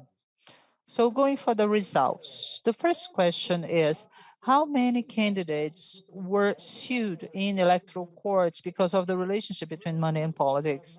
And here we have not included criminal actions. We allow the electoral judicial investigation actions, representations, and impugnation of elective mandates, because criminal actions sometimes they were fired 1 year ago and they refer to older elections. So it's very difficult to identify the year when that criminal action was allegedly performed. So this table number 1 showing the candidates that responded to electoral judicial investigation actions or representations caused by the relation between money and politics in these 3 municipal elections, 2008, 12, and 16. It's all together.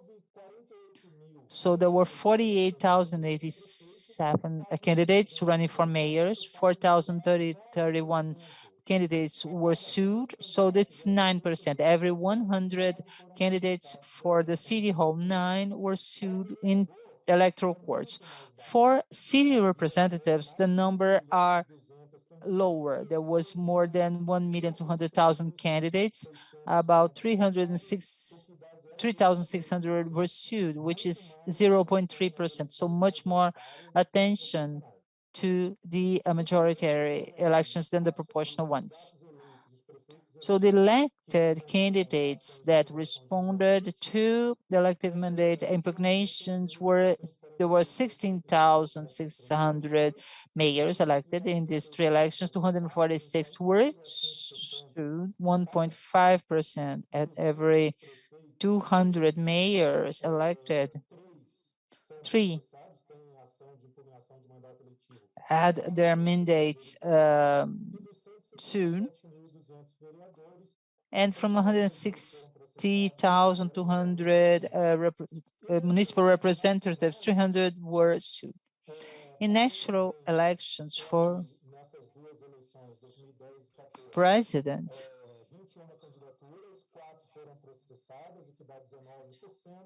4 were processed, that's 19%. For the governor of the state, 343 candidates, 84 were processed, virtually 25%. 1 in each 4 candidates is sued because of the relationship.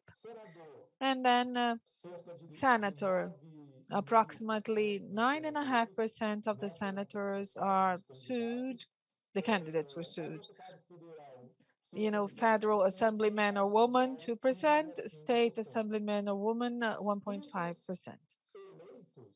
And from the elected ones, no candidate as a president had issues. 5.7% of the governors got that, senators 0, and a very low percentage of candidates as a federal or state assemblymen and women were sued because of the relationship between money and politics. So recapping, basically, those who are sued are those who are candidates for major elections. Mayor, president, and governor, and also senator. And then the final question in our presentation is, what is the profile of the candidate that was sued because of the relationship between money and politics?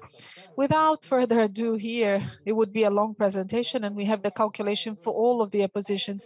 We are going to focus on the mayor elections on the years here, 08, 12, and 16. We're going to use two process classes: the judicial investigation lawsuits and the representation lawsuits.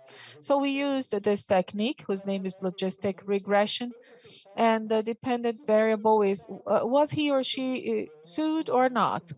And then if they were sued, number 1. If they were not sued, 0. According to the variables that we used, we didn't have information on the variables for some of the candidacies. So the number for the regression is 38,525 and 3,873 were sued, accounting for 10% of the candidates to mayor in the 3 election years, on which we had the information on the variables. So they were sued in the 3 election years that I showed here. The variables that we used were the following. Electoral performance variable. We took it from the electoral courts.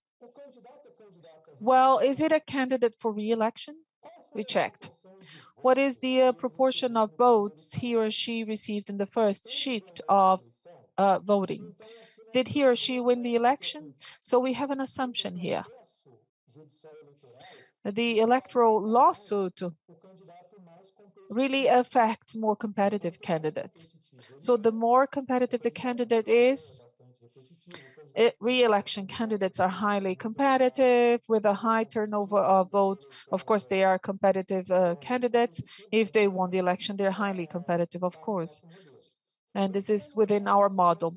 Secondly, we used ideology based on the paper by the political scientist Cesar Zucco. So we classified the parties between right wing, left wing, and central wing to see the political ideology, if there was an ideology that was more sued. Funding was checked based on the electoral courts to see the revenues for the campaign. So the candidates that earned more funds for the campaign, if they were, at a higher level of lawsuits. We used another information on assets from the electoral courts. That is, the candidates with a higher number of assets, the richer candidates, if they have a higher level of lawsuits because of the relationship between politics and money. And we also used some control variables. For example, the characteristics of the municipality. FIRJAN, that is the Federation for the Industries in the state of Rio de Janeiro, they have an index of municipal development going from 0 to 1. The closer to 1, the more developed the municipality. So we wanted to see whether the judicial litigation because of politics and money relationship would happen more in less developed municipalities. And we also checked the size of the electorate. The assumption is that it is something that happens more in smaller municipalities.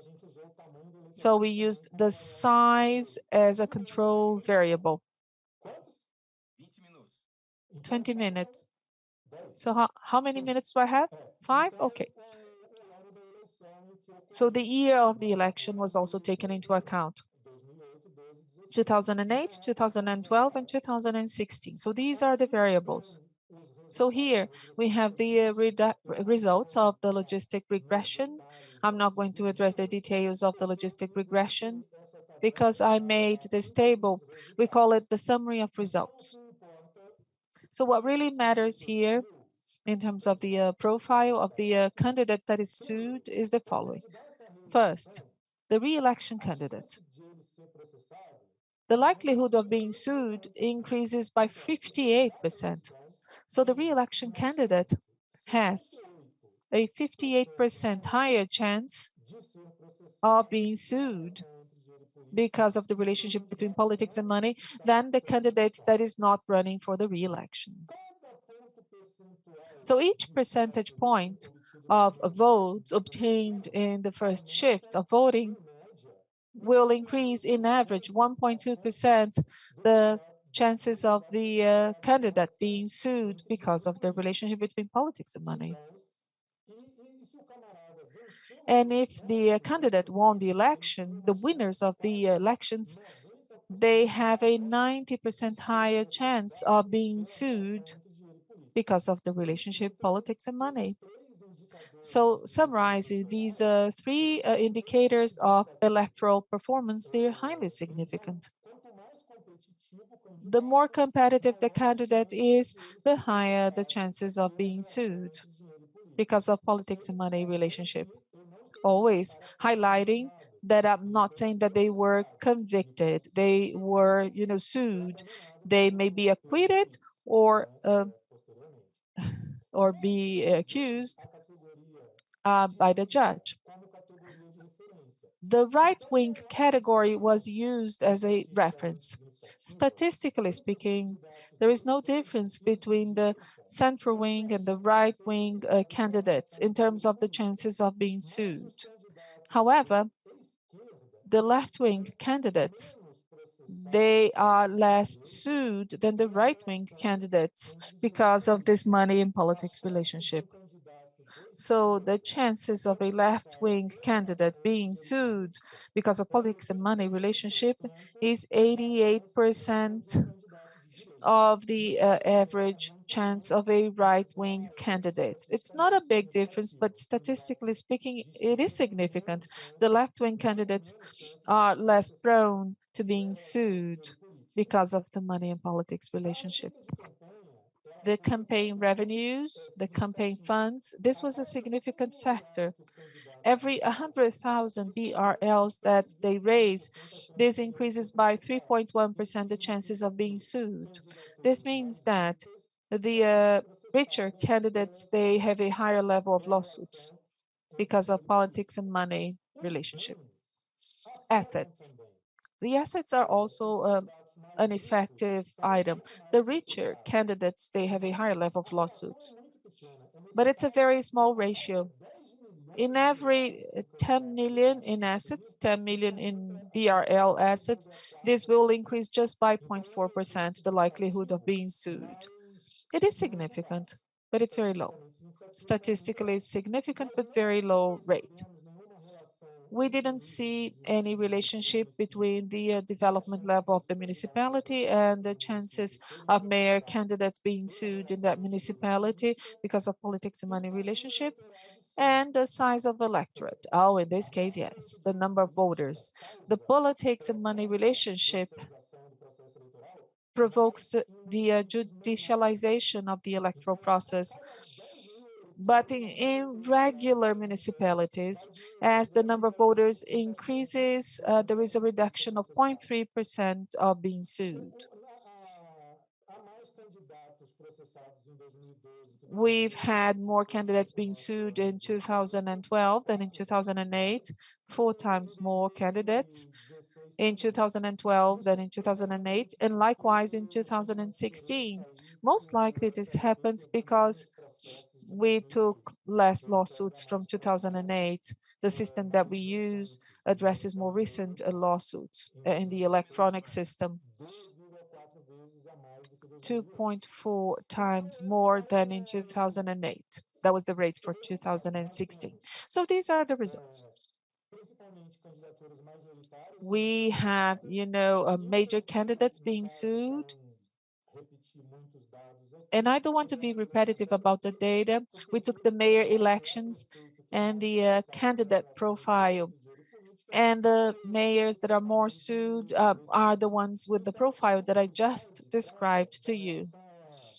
So this addresses the next steps of the research project. We want to further enhance our model. Perhaps we want to introduce other variables that can be useful for us to enhance this model. So here we have this indicator, the chi-square test. Our model accounts for 10.5% of the observed variance, which is good, but it could be better.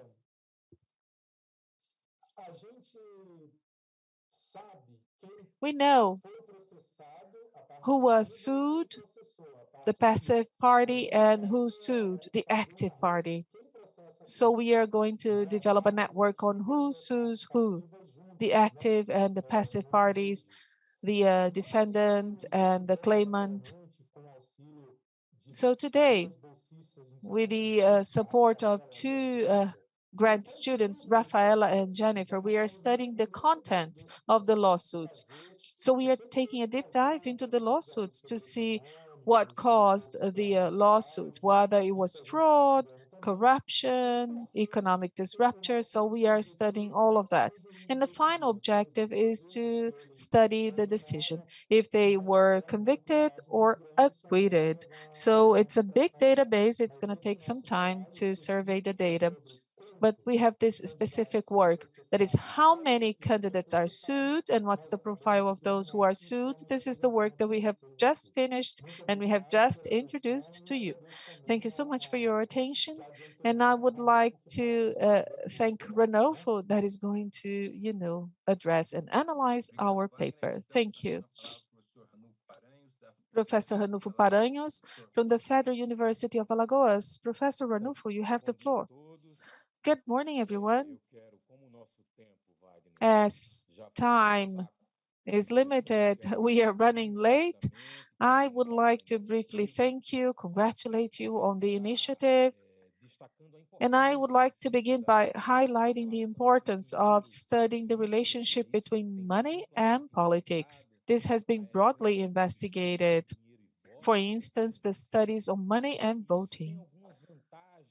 And there are some advantages. It's an agenda that brings so many advantages because it enables us to do comparison studies in Brazil and comparison studies around the world. Time series can be studied as well. This is quite advantageous. We can analyze data over time. And another advantage is that data have been more and more reliable and transparent and accessible. Reliable and transparency, perhaps I'm here saying this because it's my perspective, but the data has been improving. We have been standardizing, we have been collecting from the electoral courts and from other databases. So this agenda is such a broad agenda. So it enables us to perform more classical analysis on the elections, for example, studying the relationship between money and voting and how much money will impact voting, and enables us to do what you have just presented to us. That is analyzing elections, judicialization, money, and how much this can promote corruption or not. So if you allow me, I believe that corruption is the most challenging phenomenon of political sciences, because those who work with databases, they know quite well that the corrupting agent doesn't have any incentive to fulfill a database and to make his or her actions public. So we have to be creative to be able to truly find the explanatory variables for all of that. So quite the other way around, the corrupting agent, they want to hide, right? To be concealed.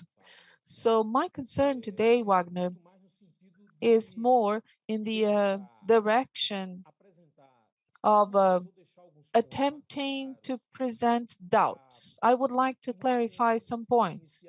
For the beginners and for those who are scholars, I've had access to your work previously in a previous presentation that you made. So I do have some questions for you.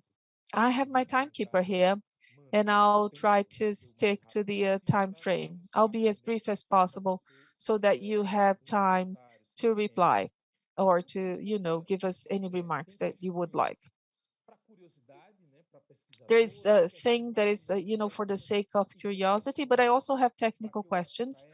And I also have, questions about the last part. That is the agenda for the future. You are not a political party like MDB, but you are showing a path into the future. And I think this path is quite promising. So Wagner, I would like to begin by exploring the database. Because from the database, it's quite promising, right, what you do. I want to know whether the database has been standardized. If the data that you collect them standardized in a standardized fashion, or do you have to make an effort to standardize and to fix the database and to do debugging, for example, the cleaning of the database? And then I'm quite concerned about this. And something that you didn't show us, that is the average time of the lawsuits, that is between the date of filing and the final decision being made. This time frame is quite important and quite interesting. And then if you had any difficulties in standardizing the database, so how did this affect time? And you spoke about this. You have data from 1995. Okay, 1995. But you are now presenting results as of the 2008 elections and not the 2006 elections. So I would like to hear from you the field studies, the anthropologists, they do so much field study, because in older elections, you made it clear that there were fewer lawsuits. And this is a phenomenon that we also find at the database of the National Registry of those who were convicted by wrongdoing in their administration and illegal, actions that will result in incapacity to run for public positions. And as we go back in time, the frequency of lawsuits is reduced. We know that. And then there's another issue, another question that I posed to you, but I'll ask again. And this is a question for the researchers. It's about the research that you have been using, the Zuko's research. So the rounds of surveys that Zuko does, this is done with the Congress people, congressmen and women. So you adapt the methodology for mayor and governor. So you take a certain level of risk. And how do you protect yourselves from the risks that you run? I want to know about this as well.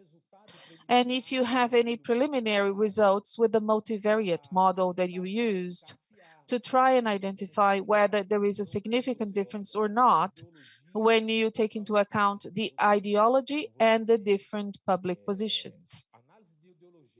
So you have the analysis of the ideology for the municipal elections and the ideology analysis for the federal level elections, the assemblymen and women, for example, elections.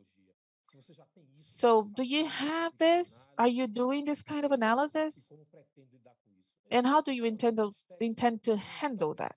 I have one more technical question now. That is the need to control municipal elections, to control the competition level.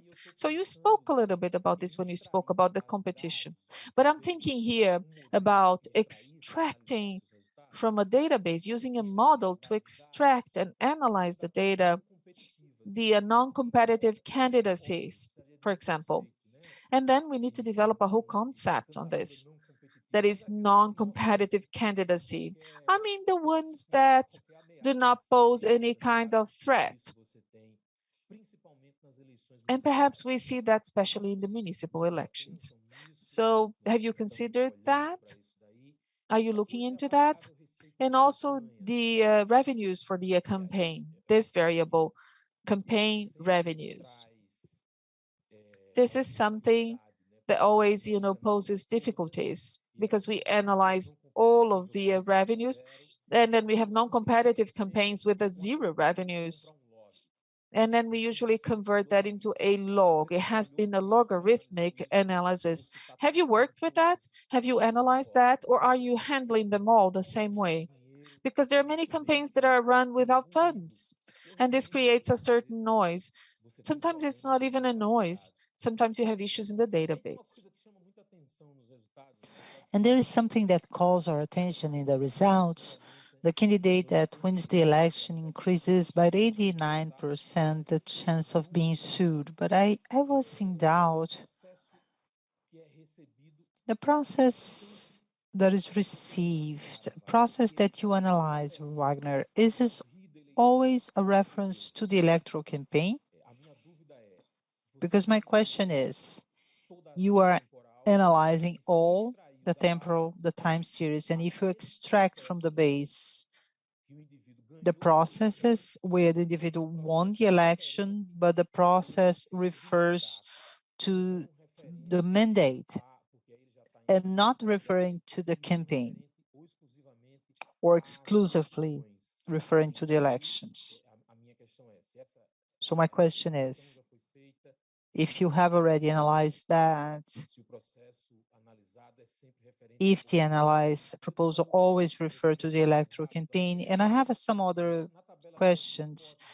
In the test table, you don't have the N, but I believe that it was with the population, with all the processes that you found that fit in what you characterize to perform the analysis. And if yes, if you have worked with the whole population, isn't it more viable to work with samples, given the fact that statistics, they exist to make our life easier through samples? So are you advancing in sample models, or if you're using with the population? And then I understand whenever I see a database with a large N, we as political scientists, we have this thing that we want to work with all the data.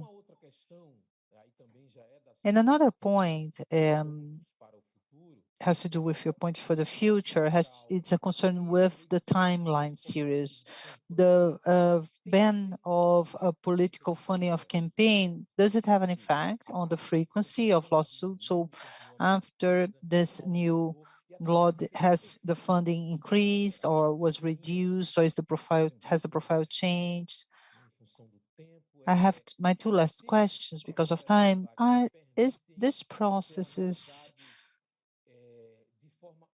can they be analyzed in an automated fashion, or is it going to be manual? Because then you say that you're going to work, that you have a agenda forward, you don't have an analysis of the process content, but as the analysis automated brings risks, the final result is reached in a faster fashion.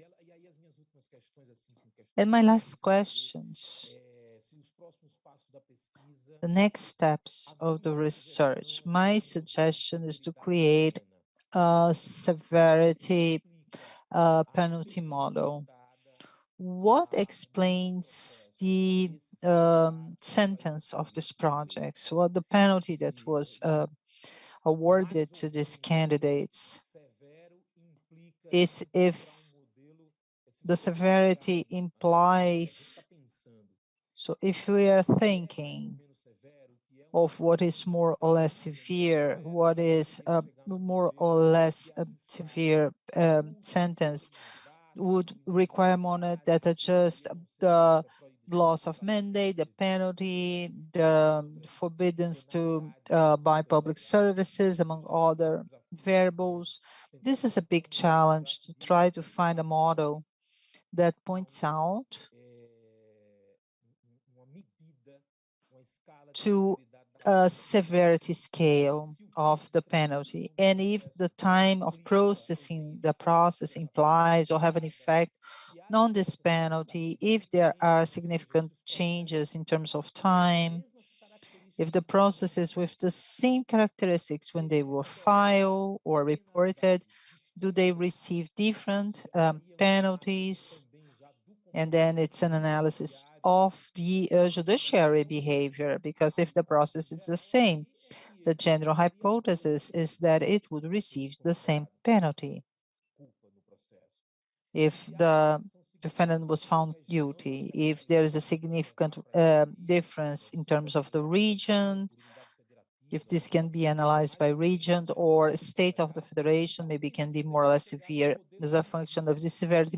Maybe this indicate a model that indicate what kind of electoral action the subject as a candidate can be reported for, what profile of denunciation can become a lawsuit, what lawsuit produces what type of sentence, more or less severe. And the possibilities for this research agenda here are gigantic. I want to thank again and congratulate the authors for the paper.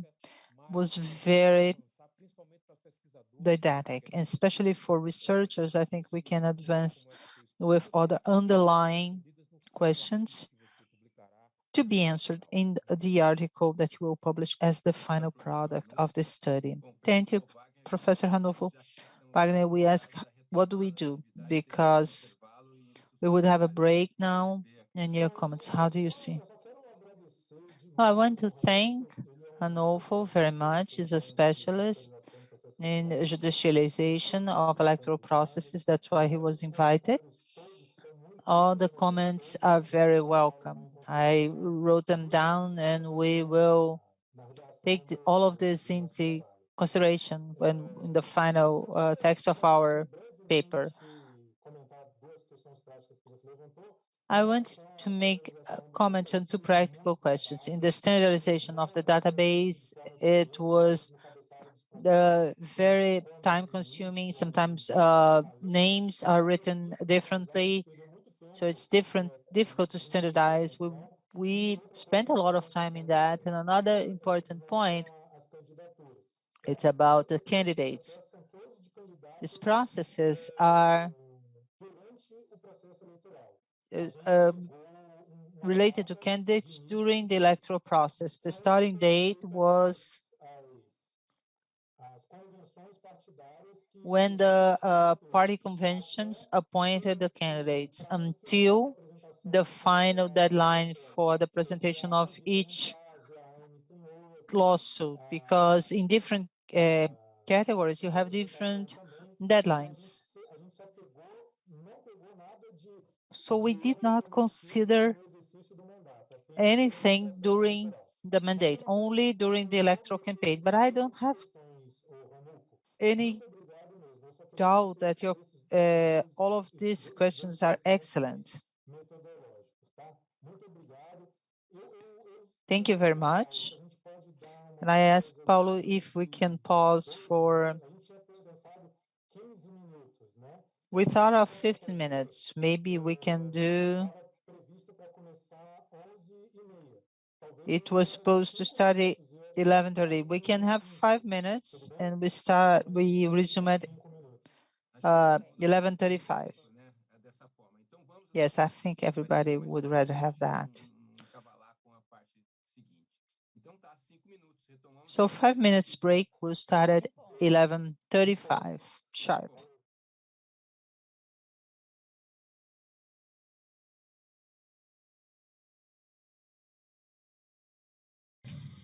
Bom, é prazer estarmos aqui para. Well, it's a pleasure to be here for this final session of this first day of the seminar on systemic corruption in Brazil and this cooperation between Brazil and Germany. We have the presence of different debaters, different panelists. The theme of today's debate is car wash operation 8 years after an analysis. So the guest speakers, the first one to speak for 15 minutes will be Professor Adriano Teixeira Guimarães from Getúlio Vargas Foundation.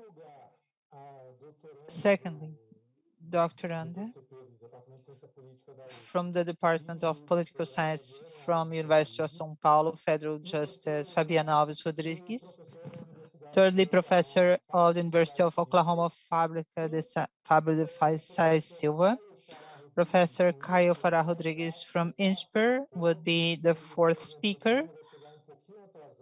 He had an incident. He will be a little bit late. Each one will have 15 minutes to address the team. And after Professor Teddy Tamer will mediate the debate, will ask questions. I think will be a very interesting activity. I thank you all for being here. And I want to invite you in advance for tomorrow. Tomorrow at 9 will be the second and last day of our event. We have presentations from our German team and also a very interesting debate on corruption and corporate crime in Brazil. So I thank you again, all of you, for being here. And I pass the floor to Adriano from Getúlio Vargas Foundation. Good morning. First, I want to thank Professor Wagner Mancuso for the invitation, and also Mario Jorge. It's a pleasure to see you again. Even if virtually, I want to congratulate you for the project, for the work on systemic corruption in Brazil. I want to greet the other members of the panel, Dr. Fabiano Rodrigues, Fábio Sais Silva, Professor Tamer, and then Professor Caio Farah Rodrigues. As I don't have much time, let's go straight to the subject. What Professor Wagner asked me to talk about was to talk about material criminal law involving the car wash operation, specifically the relationship between corruption and illegal funding of campaign, slush funds, etc.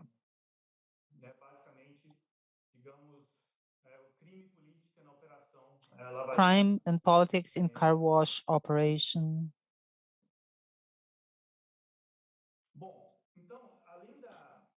So in addition to the obvious political importance, the social importance of car wash operation, also have implications, juridical implications, that probably will survive the end of the operation. So probably these consequences are here to stay. The most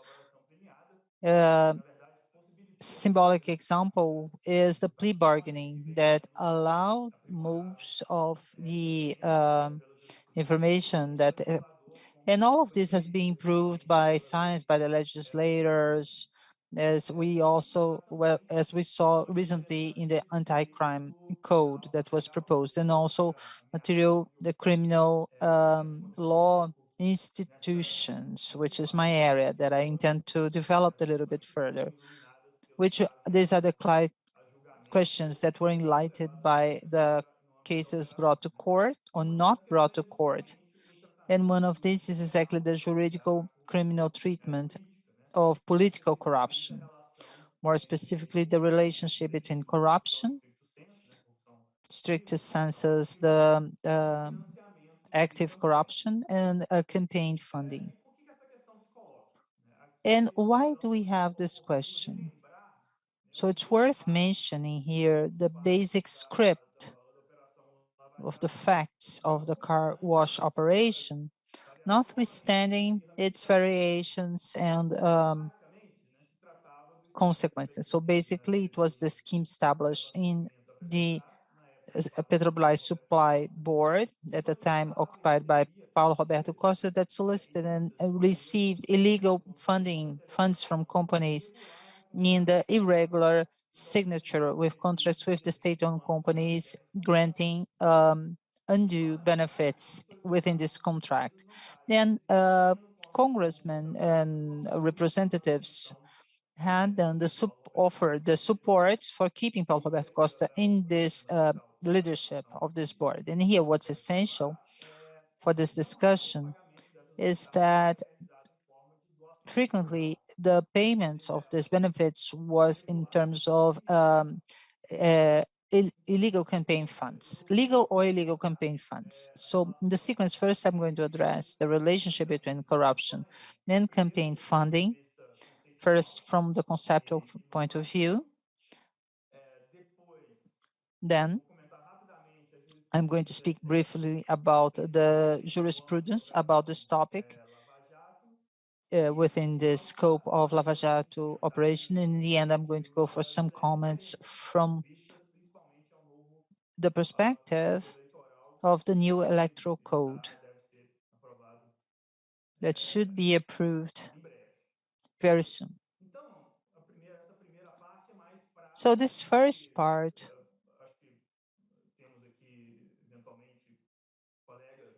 I think we have colleagues that are not in the area of law, so this is to clarify our vision, to put everybody on the same page.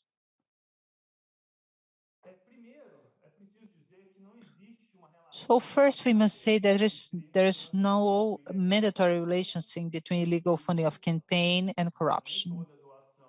Not all donations are illegal because of an extra source.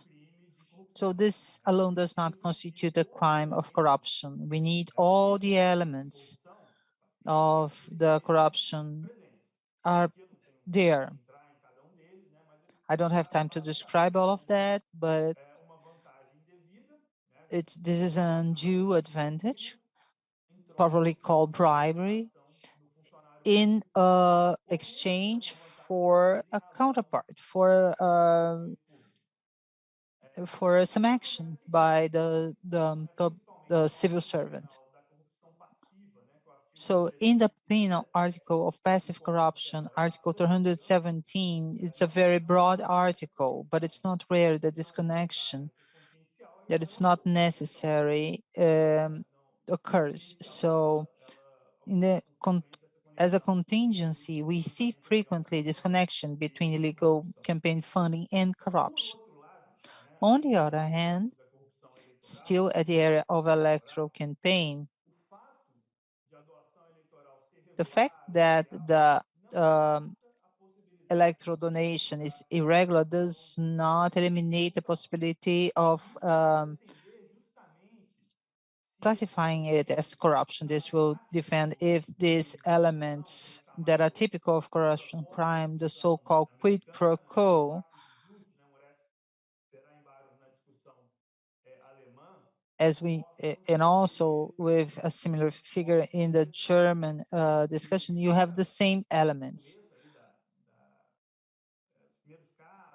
And in the first cases of the car wash operation, we frequently saw these arguments made by the defense, oh, but this was filed in the electoral court, so this is not corruption. A little bit of this is what led us to write and organize this book about crime and politics. So about this official electoral donations, the electoral Supreme Court recognizes the possibility of corruption through the so-called official cash flow. When there is corruption by means of the irregular cash funds, the official funds, we still see the element of money laundering being present. And then finally, speaking about this conceptual part, the normative and conceptual clarifications, we need to point out that in Brazil, we don't have specifically the crime of electoral slush funds or irregular funds of electoral campaigns, as we have in Spain, as we have in Portugal. What we have in Brazil is the so-called the ideological wrongdoing crime, foreseen in Article 350 of the Electoral Code, that addresses, omissions, wrongdoing, so undue acts, or a false statement that is given for electoral purposes. For example, the non-accounting or the fake accounting of a donation could lead to a criminal lawsuit. And the existence of this crime was fundamental for the definition of the lawsuits in the car wash operation. So I'm going to talk about the jurisprudence of the court on the car wash operation. And then I'll be talking about the absence, actually, of jurisprudence. I'm speaking more about the absence, because under the Supreme Court and under the first level courts, of course, we have more decisions and rulings, criminal decisions and rulings. But in the electoral Supreme Court, there are very few decisions that are related to the Lava Jato, the car wash operation. And this, among other reasons, is due to the positioning of the Supreme Court based on 4435 article, in which the electoral justice is competent to judge on the electoral crimes and connected crimes based on Article 35 and Article 78, according to the Criminal Code. So in the cases in which there is a connection of common crimes as corruption crimes or money laundering crimes, together with an electoral crime, so there is the electoral ideology wrongdoing that is according to the article. So then the proceedings are submitted to the electoral courts. And of course, this caused a major delay in the ruling, in the judging of the cases. And there were annulments of convictions. We saw the former senator going through this process. So, as I said, there are very few rulings. The law students, for example, there are very few rulings that they can study and debate. But I would like to highlight two rulings that were made that really caused divergences between the Supreme Court, especially in the second panel, 1002 criminal action, Alibor Gomez, that's the case. So there was the conviction by 3 stakeholders, conviction of 3 stakeholders, better saying, the Minister Fachin, Judge Carmen Lucia, and Judge Melo, and Gilmar Mendes and the other judge voted against the conviction. Valdir Haki, that's 1015 criminal lawsuit, and there was a 3-2 in the panel of judges, or justices, better saying. And this is all based on this quite interesting discussion. That is the discussion whether it's about passive corruption or influence peddling. It's a quite dogmatic issue and a tough, a very difficult issue, because in order to have passive corruption crime, the compensation of the civil servant should be within the group of formal attributions that civil servant serves. So, an assemblyman or a senator, in exchange of an advantage, promised to support Paulo Alberto Costa in Petrobras. Did he practice passive corruption, or was it just influence peddling? The compensation in exchange for the act, is it part of his formal attributions? Is it part of the parliamentary attributions? Does this person have the power to provide funds to a director in Petrobras, for example? That was the discussion that happened. It's a quite interesting discussion, and I believe that later we may discuss this in depth. So, in terms of the law, and here I'm limiting myself to material criminal law. I'm not talking about the proceedings and the lawsuit itself, but it's possible to conclude that the car wash cases that emerged, they served to test the limits of the corruption crimes that we had in the Brazilian legal system. And definitely they could be used to further develop the doctrine on such cases. So we have the corruption crimes, the new insights, the new dogmatic insights, and so on and so forth. So you have 2 minutes. Yeah, I'm about to close. And perhaps another legacy from the car wash operation in terms of material crimes is to disclose the specificities of political corruption.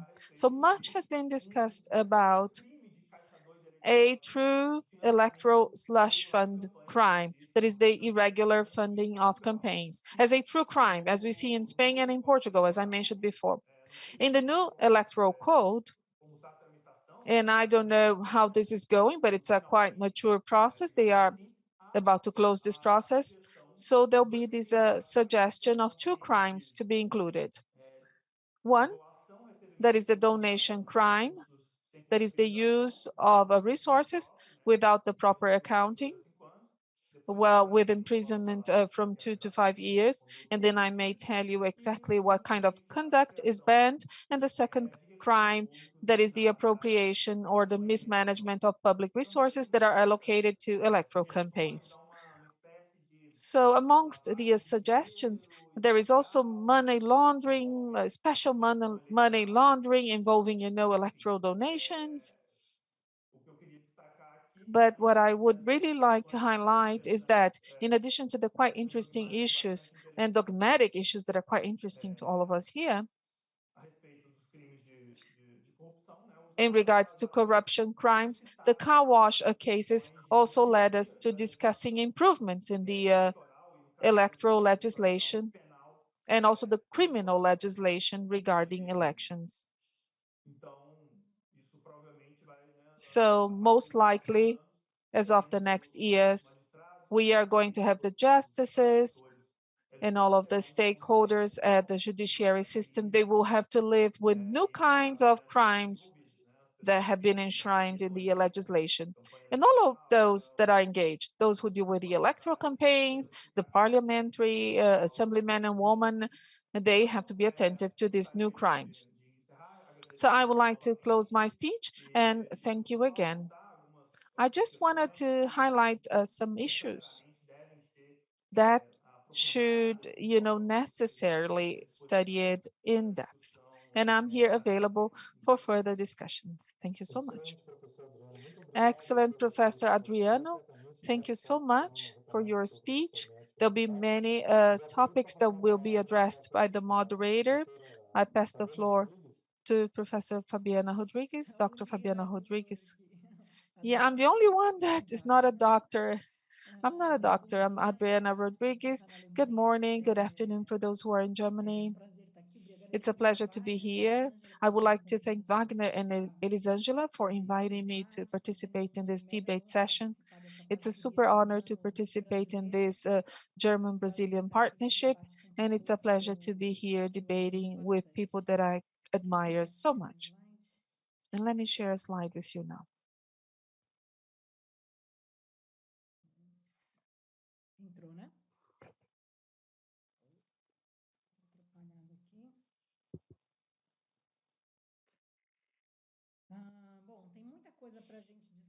Well, there's so much to be discussed when we take stock of the car wash operation.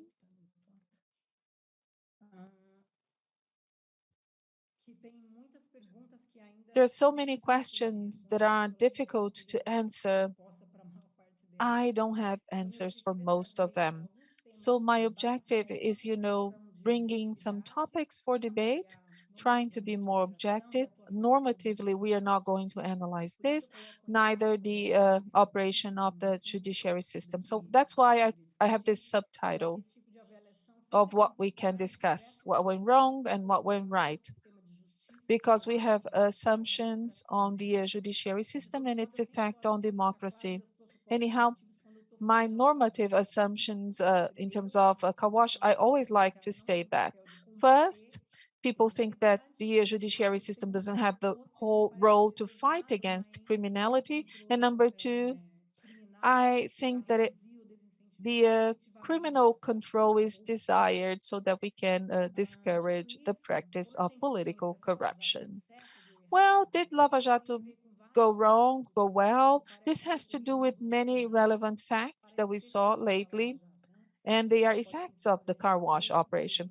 For example, legislative changes that were promoted by the National Congress in reaction to the operation, perhaps the abusive use of authority, the administrative wrongdoing, the weakening of the control bureaucracy because of measures of the president and because of the Attorney General's office actions. Also, the stakeholders of the justice systems that are migrating to the politics and taking advantage of that, taking advantage of the knowledge they gained in Lava Jato and car wash operation. And we saw that happening in the past. And also the car wash operation as a card castle that is tumbling, that is falling apart because of the impositions now by the courses, be it in the lawsuits regarding the operation itself, or be it in a stricter definition towards the future, establishing parameters to control corruption according to the justice system. Well, the final point here has so many questions to be answered by lay people and by experts. Well, the courts, they review the decisions of the car wash operations. And why do they review? And why does it take so long when they review such rulings? And I'll begin with this overall map of some of the important rulings of the Supreme Court in regards to car wash. In green, the convergent rulings. And then this was made at the first level and then confirmed. And in red, opposite decisions that imposed vetoes or time restrictions in the case of the car wash lawsuits. Well, the car wash operation has had a poor image, but the courts had some sort of control. But early in the operation, the control was very low, especially in the intermediate level courts. There have been some arrests, but eventually we controlled the uncontrollable, or they barred something that was well advanced, and then we can see the setback in the lawsuit.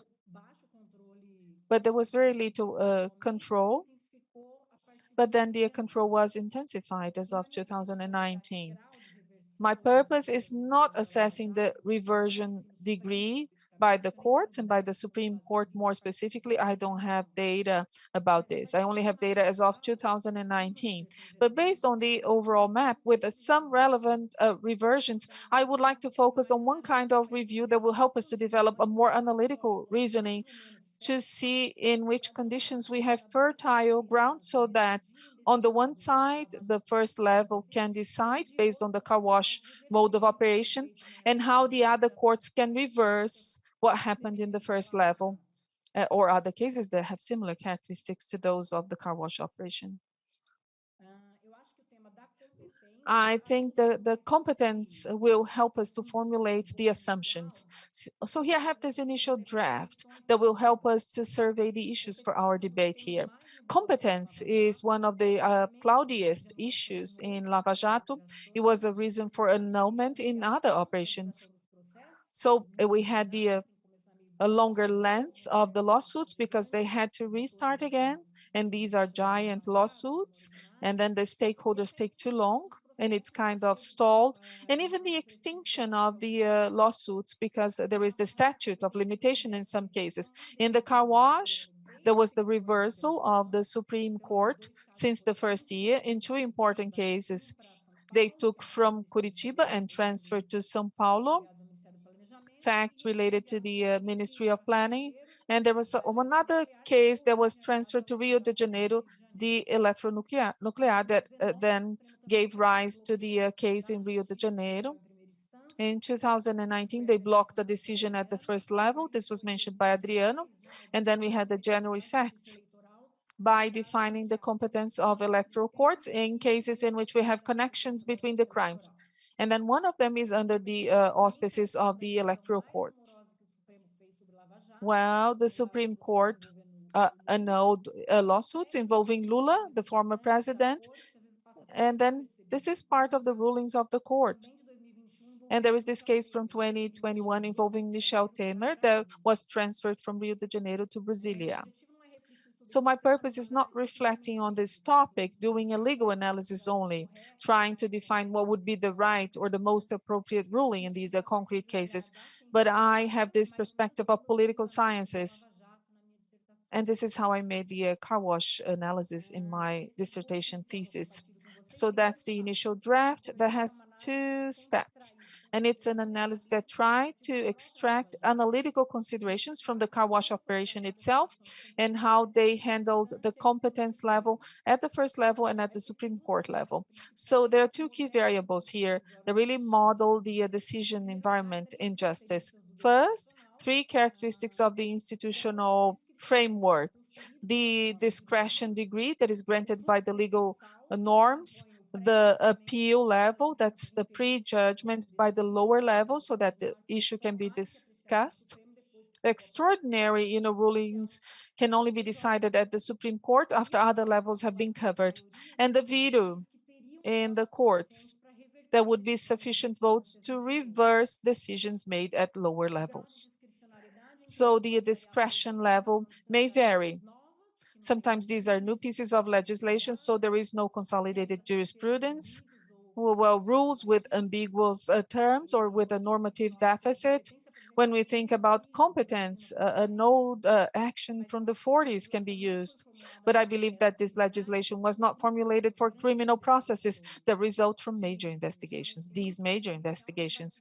So this initial investigation unfolds in successive and many criminal actions or lawsuits. So there is also a normative deficit on this topic because of what I said, because of the new pieces of legislations. They're not framed to deal with the complex cases, and also lack of precision in the rules, especially when we are dealing between connection between the crimes. So that's the key reason for annulments, as I described before, and as I show in the chart. About the veto of majorities that could reverse cases decided upon in the lower levels. So we have the important role of the rapporteur. So there are many things that are held back, and the justices, they do not have access. They cannot pull the process, the lawsuit to them. And in the case of a car wash, it was the same rapporteur for all cases that came from the Curitiba court, and also review requests from the Supreme. So the justice that wants to prevent the formation of the majority. And there's also the political costs of the decisions, and the costs may be associated to the probability of contesting or reversing the ruling, the risk to undergo disciplinary proceedings because of the decision. And in these two first cases, this only happens in the first level, the first court level. And as we are dealing with operations involving high-level politicians, we also have pressure from the political class and from the public opinion. And then in this final case, number 4, I'm thinking about the relevance of corruption in the public debate. In the case of car wash, without losing sight that the operation itself fostered this standing out, and then the pressure was shaped by the justice system, helps us to explain the timing of the decisions and how the pressure happened in the courts, on the courts. So this chart that I showed to you by Osvaldo Amaral is quite interesting, because the highest exposure periods were from 2014 to 2018, when Sergio Moro stepped down as a justice and took over the ministry. So I believe that two of the variables in red really help us to explain why, under the perspective of the review, car wash reached the objectives without major hurdles up until 2018, and ever since it has faced successive defeats. So the discretion degree has to do with the cost of the public pressure. To think of the degree of discretionality, I continue to use an assumption in gray, assumption of field of operation of the law agents. On one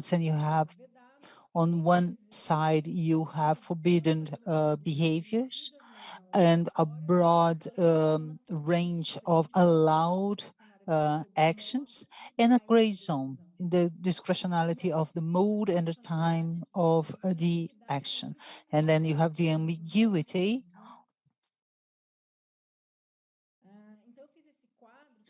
So I prepared this table on the costs of the and the consequences of the first instance decisions of the rulings, and this can be expanded by also to other levels of the control of corruption. And thinking of, let's say, at room temperature, in the first instance, the costs of violating legal commandments are high, both in the actions and omissions, but they are average when you have more discretionality by the ambiguity of rules. And all of these costs are reduced when there's a greater pressure of public opinion with a more effective fight against corruption, and there's a reduced cost of operating the gray zone, exactly what happened in the in the car wash operation. And these costs are inverted in the scenario of absence of public opinion. And then courts will have low cost to revert the rulings of the first instance. And I'm considering decisions that have exceeded this line of contestation of illegality, let's call it, and also including very controversial cases here. When you have the pressure from the public opinion, especially with the intensity that happened in the periods of exposure of Lava Jato, all the costs are higher, and they are higher also including in this gray zone, because it's not very clear. It seems to be legal, so it's unjustifiable to revert the fight against effective corruption, which is in a gray zone, and it's not clear if it's abusive or not. So the reduction of highlight of corruption, considering this from the point of view of public opinion. And so you have that when Sérgio Moro steps down to take over the ministry, that scratched the impartiality, the image of impartiality of this operation, also the deepening of the repercussion of corruption from the Bolsonaro family, the abandonment of this agenda from the federal government. This has also all made an effect on public opinion, and this you had the conversations that indicated this intention also exactly to take office in federal levels, and exhaustion of the team, as happened also in the Operation Clean Hands in Italy, and a competition of this topic of corruption with others that became more urgent: pandemic, the economic crisis. 2 minutes, please. It's my last slide. So to conclude, and to just say that I did not present any alternative, I want to highlight some problems that were highlighted by Lava Jato that are still not solved. There was a corruption of the public function. The mediatic use of these activities of the judiciary system were used to obtain advantages in the corporate world. You have the promotion of lectures that are classified as educational activities, but are incentives for the mediatic repercussion of the justices.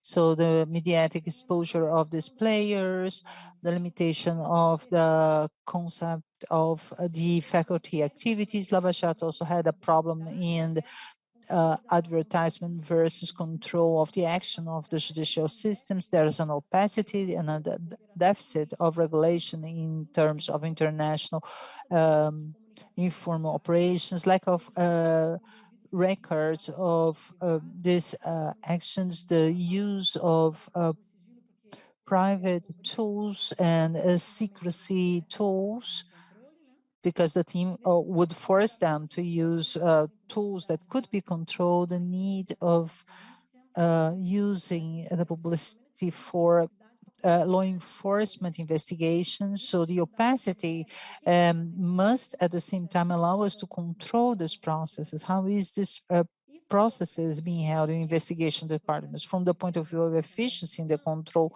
of high-level corruption?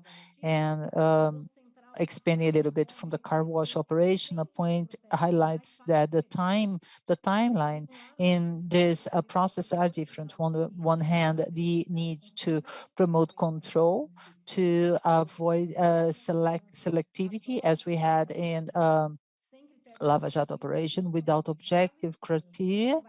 If the justice won't have car washes all the time, how can we regain this control? And the trade-off between assuring the rights of defendants and the final decision with the final ruling. At this point, Lava Jato operators, they are right about their criticism in the judicial system, and the pertinence of this criticism is one of the factors that could encourage the abusive operator from these operators. I agree with criticisms on the abuse of the right to appeal and the litigation that sometimes become bad faith. And in spite of not being general rules, when we evaluate criminal processes regularly, it's not uncommon to find processes including financial economic elites that are not concluded with their final ruling. So it's easy to identify bad faith. I think it's wrong, the intention to change general rules about the prescription, the limitation of validity, and it would imply to catastrophic events when in areas where the justice is clearly, the judicial system is not clearly enough to judge all the cases. So the idea would be minor adjustments to regulate the litigation in bad faith, and the ban of appealing endlessly without never reaching a final sentence. So I think my time is over. I thank you for the attention, and I'm available for the debate. Thank you, Fabiana. I pass the floor to Professor Fábio de Sais Silva from the University of Oklahoma. And I want to greet Professor Caio Fara Rodrigues that have arrived. Thank you, Wagner. I want to greet you and also to thank you all for the invitation. I want to greet Adriano, Caio, Matthew. It's a pleasure to be with you. I wish we had the opportunity to have a face-to-face event. It would be very nice to meet you again and to exchange ideas. But in times of a pandemic, it's not possible. But so this was the best solution. There's no doubt about it. So I want to add to what Fabiana presented when she talked about the proposal for this event, which was to take stock of the car wash operation, thinking of what went wrong and what went right. And I do that because for me, it's difficult to take stock in these terms, because my understanding is that a car wash operation in general terms went wrong, was not successful. So in terms of the effects of the car wash operation in the economy, we have several studies with different numbers in the way that car wash operation impacted the economy, but it's not possible to affect the effects that it had. It was not the only cause of the Brazilian crisis after 2016, but it played a role. Effects of a run of car wash operation in the judicial system. A little bit of Adriano was telling us about. There's a process of destruction of the reputation of the Brazilian judicial system that is happening the way that this system dealt with Lava Jato, and by the revelations that came to light as in the way that Lava Jato operators were developing the process. And also in politics, we cannot deny that car wash operation promoted direct interference in the Brazilian political processes, has imprisoned a candidate in the elections of 2018, paving the way for the election of Jair Bolsonaro. And I think that less and less we can talk about the elections of 2018 as fair and clean elections. We are in the eve of our new elections, so we must recognize that the political rights of former President Lula were denied at that election. So I have found evidences that really car wash operation has helped to propagate the last elections, paving the way for the Bolsonaro family. So trying to think on a more positive note, of course, that car wash operation had a contribution to Brazil that helped to reveal more than a corruption scheme, but a number of tactics, both on the part of political parties and state-owned companies, but also on the part of private companies. I think we all suspected that there was in Brazil corruption in the sense that was revealed by car wash operation, the payment of bribery for contracts. Nobody had the illusion that these practices were eliminated in Brazil. The illegal funding of campaigns and micro scandals that emerge every once in a while that allowed us to think along these lines.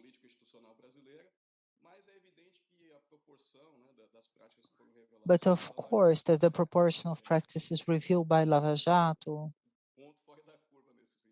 it's an outlier in this sense. And it's important for Brazil to know that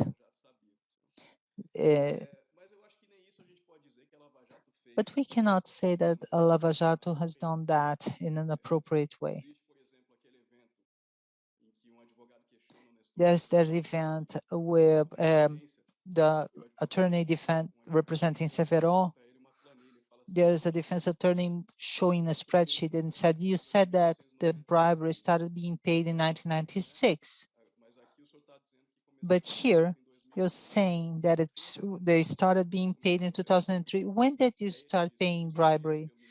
And so that was instructed by the prosecutor's office that was in 2003, and I keep my statement that it was in 2003. So there's a number of uncertainties about what was car wash corruption, and I'm bringing this as an example, but there's a number of inconsistencies. There's a number of awarded plea bargaining that are not being considered because nothing can be proved. You know that the justices, you see that the evidences were newspaper articles. So the car wash, in this sense, it had a potential to reveal something that was systemic and starting a process of reconstruction of political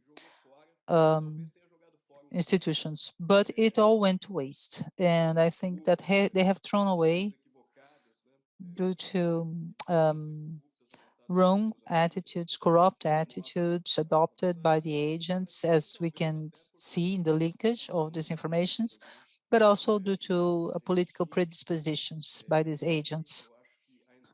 And there, I think that Dallagnol's and Moro's entry in the politics, they go into a conservative political party. They did not go to Rede, for example, that attracted other Lava Jatos operators. They joined conservative parties, and their political alliances are with forces that supported Jair Bolsonaro in their elections, such as Vem Pra Rua. There's Estamos that also published a letter. So they have conservative political values, and this may have contaminated the way in which they planned the operation and presented it to the public opinion, reducing its transformative power. So in face of all that, I want once again to add to what Fabiana said and to take stock of what went right and wrong. And in fact, to make a proposal here, because I understand that this would be what would be the conditions for Lava Jato to work out with a more relevant contribution for the country. And then I'm going to agree with her in the sense that, and I'm going to make a distinction between internal and external conditions of what was really pertinent, the sphere of the actions of the judges and governors, and what was pertinent to the external agents to the operation. From the internal point of view, and then I said that I would agree with Fabiana, the main question was to understand the limits of the instruments that they had in hands.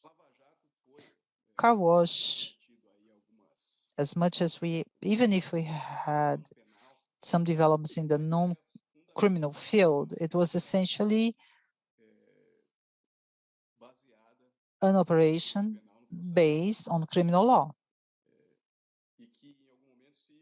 And that at some point claimed for itself the ability to transform the politics and the economy. But the question here is what the criminal side. It seems that the criminal law does not allow us to do that because the instruments known are very precarious, very little complex to do all of that. What criminal law has, it has the crime and the penalty. You must prove that someone committed a crime and attribute a penalty that is correspondent to this. Maximum that you can go is that the maximum expectations that by doing that you will produce less incentive for other people to undertake the same actions. And what happens, for example, when it's a new legislation or the crime is defined a way that does not capture that behaviors that you are revealing? An alternative is to broaden the definition of crime. An alternative, when there are obstacles that you understand there are procedural obstacles for you to produce those results. So one of the initiatives is to broaden the definition of crime or play with the public opinion to leak an audio with to create enthusiasm in the population, and then after to capture their support for your illegalities. When you do that, you create a round of institutional destruction.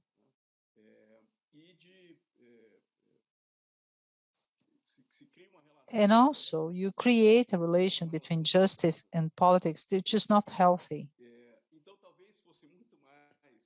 So maybe it would be much more interesting from the point of view of car wash and the democracy, the modernization of Brazil, politically and economically speaking. It would be much more interesting if Lava Jato have punished some people, those for whom you have more evidence, and that other non-judicial, non-criminal agents had to cover for themselves the role of making changes. I'm talking of political parties, the Congress. Lava Jato is one of those cases where the political system has given up the central role to the judicial system, even if we had a Congress inquiry committee to study Petrolão and Petrobras. As we called it. So this is a case that is different from the scandal that we had in the past. There was an internal investigation of the Congress that led to improvements in the budgetary process, legislatively speaking, and the legal criminal system came in later to somehow hold accountable, hold liable people who had, committed illegalities, provingly. So we have to take into account the unfoldings of the criminal processes, trying to find the responsible agents for corruption and the limits of the criminal system and the penal system, and understand that we cannot promote a transformation of politics and of other things. Let's talk about the war against drugs. That's another example, right? In which, people seek to use the criminal processes to moralize the society. And some people believe that the society has to be moralized, and the results are catastrophic. So these are different audiences. These are different kinds of social issues. And the exacerbation of the capacity of the criminal system to pursue such objectives seems to be a common feature between the two frustrated experiences. And then to close, as I said, there are external possibilities. And I really liked the slide that Fabiana showed us and the relevance, the saliency, as she calls it. So the steps that were taken by car wash operation were actually steps that were taken because we allowed the steps to be taken, because the public opinion was favorable on one side, and the agents that should control the controllers, they didn't do this. And then there are two levels of control. We have the medium level with the internal controls of the CI itself, and that's a whole different discussion. That is an important discussion. The CNJ could have done, the CNMP and what they could have done, but there is a broader control, and that's the one that I would like to address. That is the control of the media, for example, and the control of the academia. In my research about the grammar of the politics of the car wash operation, I was not trying to assess the way the media operated, but I collected more than 12,000 articles and reports, including car wash. Then I filtered and I boiled down to 194 to perform my analysis. But amongst the 12,000 articles, it's clear to me that media, with very few exceptions, overall speaking, supported Lava Jato car wash operation and failed to question, failed to challenge. And that's the role of the media, right? In some of these aspects. And then the media adopted the declaratory journalism practice. And not necessarily was it what the judges and the prosecutors were saying. And then the academia itself. The academia has an issue. We are always lagging behind. We are always searching for data, for example. But I'm going to finish on time, he says. I think that the academia could have played a more critical role, questioning and challenging more the handling of the car wash operation. And we were somewhat mesmerized. We were mesmerized with the figure of the prosecutors and the justices and judges that do justice, We do not allow ourselves to look through these people and think that they are political figures and be suspicious about them, epistemological suspicion that we have on politicians, on political people. So I think that all of the unfoldings of a car wash operation at all levels that I have mentioned, and now especially Moro and Dallagnol became politicians. And this really shows to us that we need to shed light, to issue an alert, and to start looking into the justice system as political party. It's a government branch. And we have the stakeholders, they may have their own self-interests. They're not acting based on their own principles. And all of the assumptions that we adopt to study the behavior of other political agents. So I close on this note, and I thank you, Wagner, for the opportunity. And my big thank you to you, my hug to you, and I would like to hear further discussions. Thank you, Fabio. Thank you so much. I'll pass the floor to Professor Caio Fará Rodrigues. He is going to introduce his paper. Caio, on to you. Thank you, Wagner. I would like to thank Fabiana for the invitation. It was through Fabiana that we publicized our work. It's an honor to be here. I was a little bit late and I apologize. I was teaching a lesson, so I could not, be replaced. I came straight from my lesson, from teaching my lesson. I didn't have the chance to talk with my students at the end of the lesson. I came straight on. And I would like to answer objectively the questions that were, asked, where we got it right, where we got it wrong. But then I have three observations first, preliminary observations first.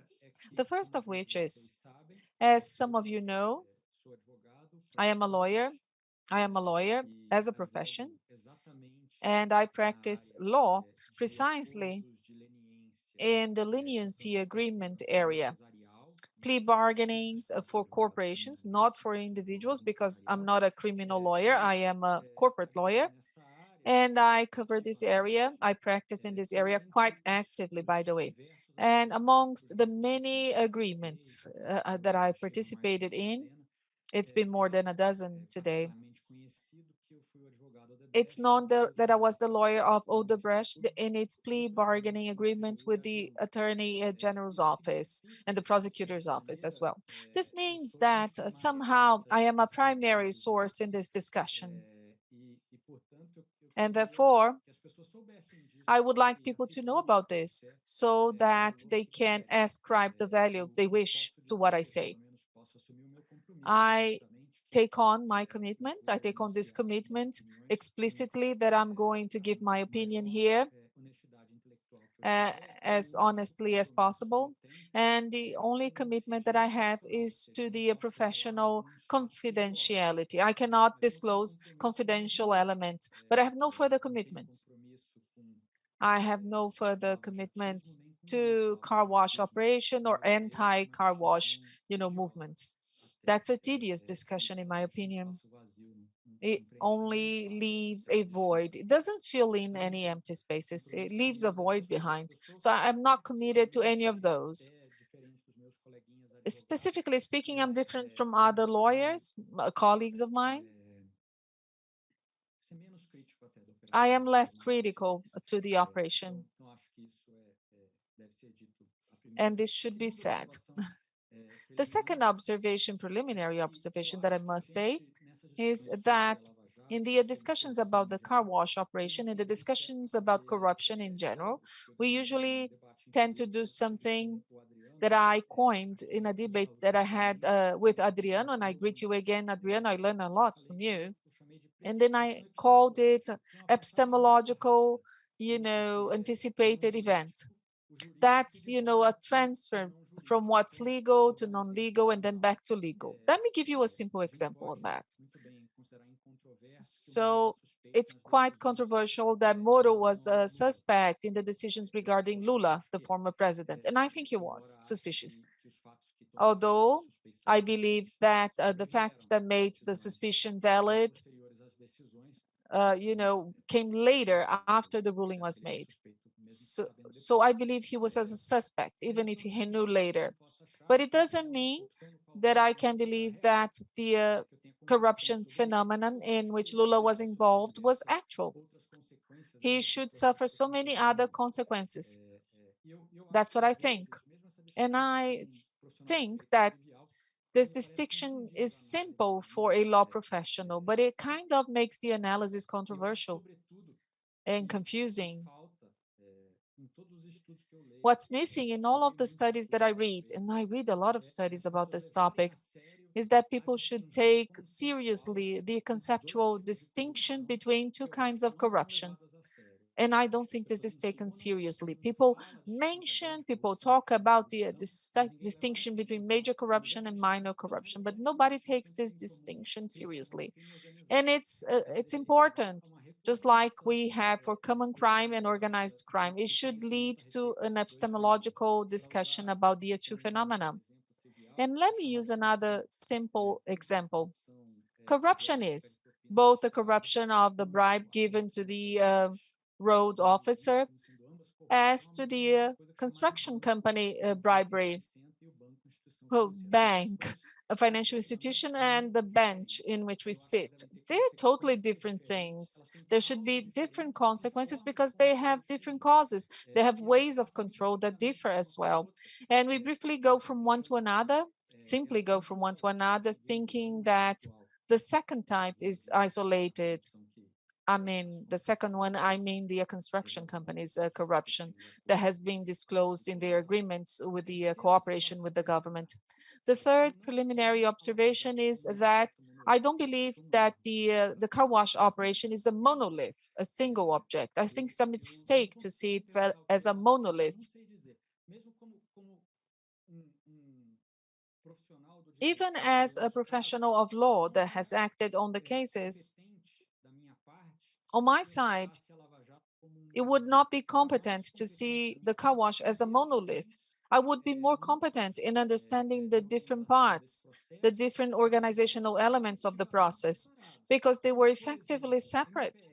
For example, the MPF, the Attorney General's office in Brasilia and the Attorney General's office in Curitiba, they have totally different perspectives on the car wash operation, how it should be conducted, and the consequences that could arise from the car wash operation. When we talk about car wash, are we talking about Ano, Marcelo Miller, or are we talking about Beltran, Carlos Fernando, together with Moro?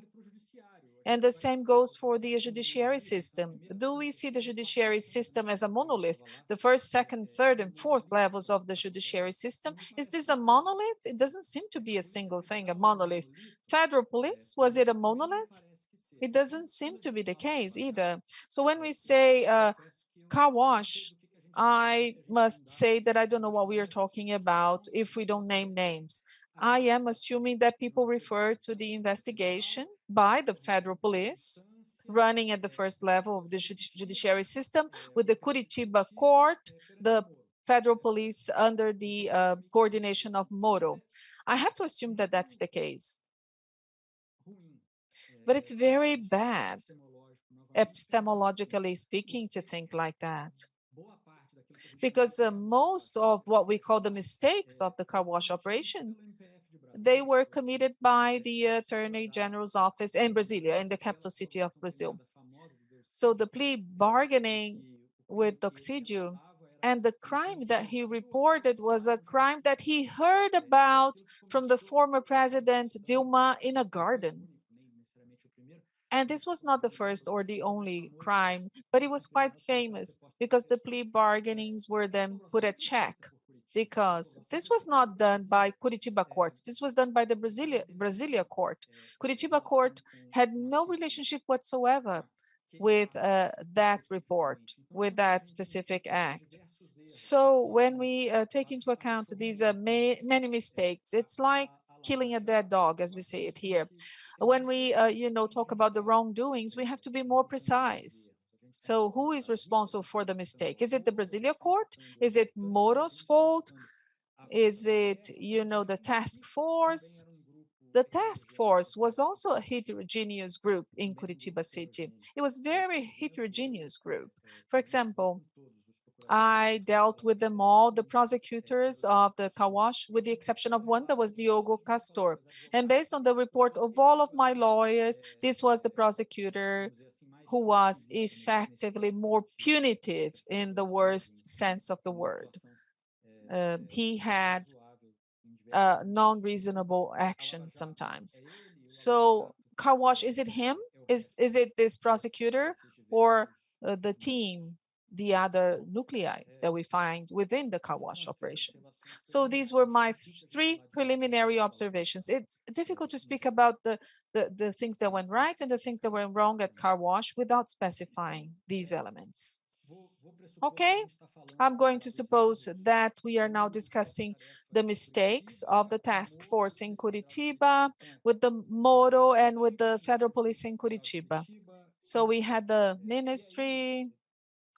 Nem sou a melhor pessoa para falar dos erros, porque eles são tão óbvios e todo mundo já So disse. this is so obvious, and everybody talks about this. The relationship between Moro and Lula, it could be a suspicious relationship. It was perceptible. Since early on, there were some indications of that, but then it came to fruition with what we saw before, the convictions that Moro made on Lula. The technical and legal issues, and I missed out on Adriano's presentation. That was unlucky because I always learned a lot, but I suppose he has talked about this. The theory was actually reversed in Brazil when it was used by Moro. In Germany, when this theory originated, it was an additional requirement to be demonstrated.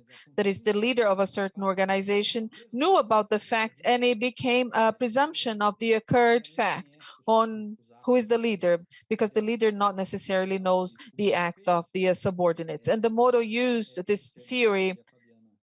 And these are some of the topics as prevention and competence in which Fabiana specializes.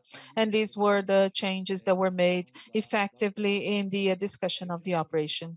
And again, I have the diagnosis that the prevention and competence alterations result from the phenomenon and not from technical issues. And I will address this. The proximity between judges and prosecutors, this is obvious. Everybody knows about this.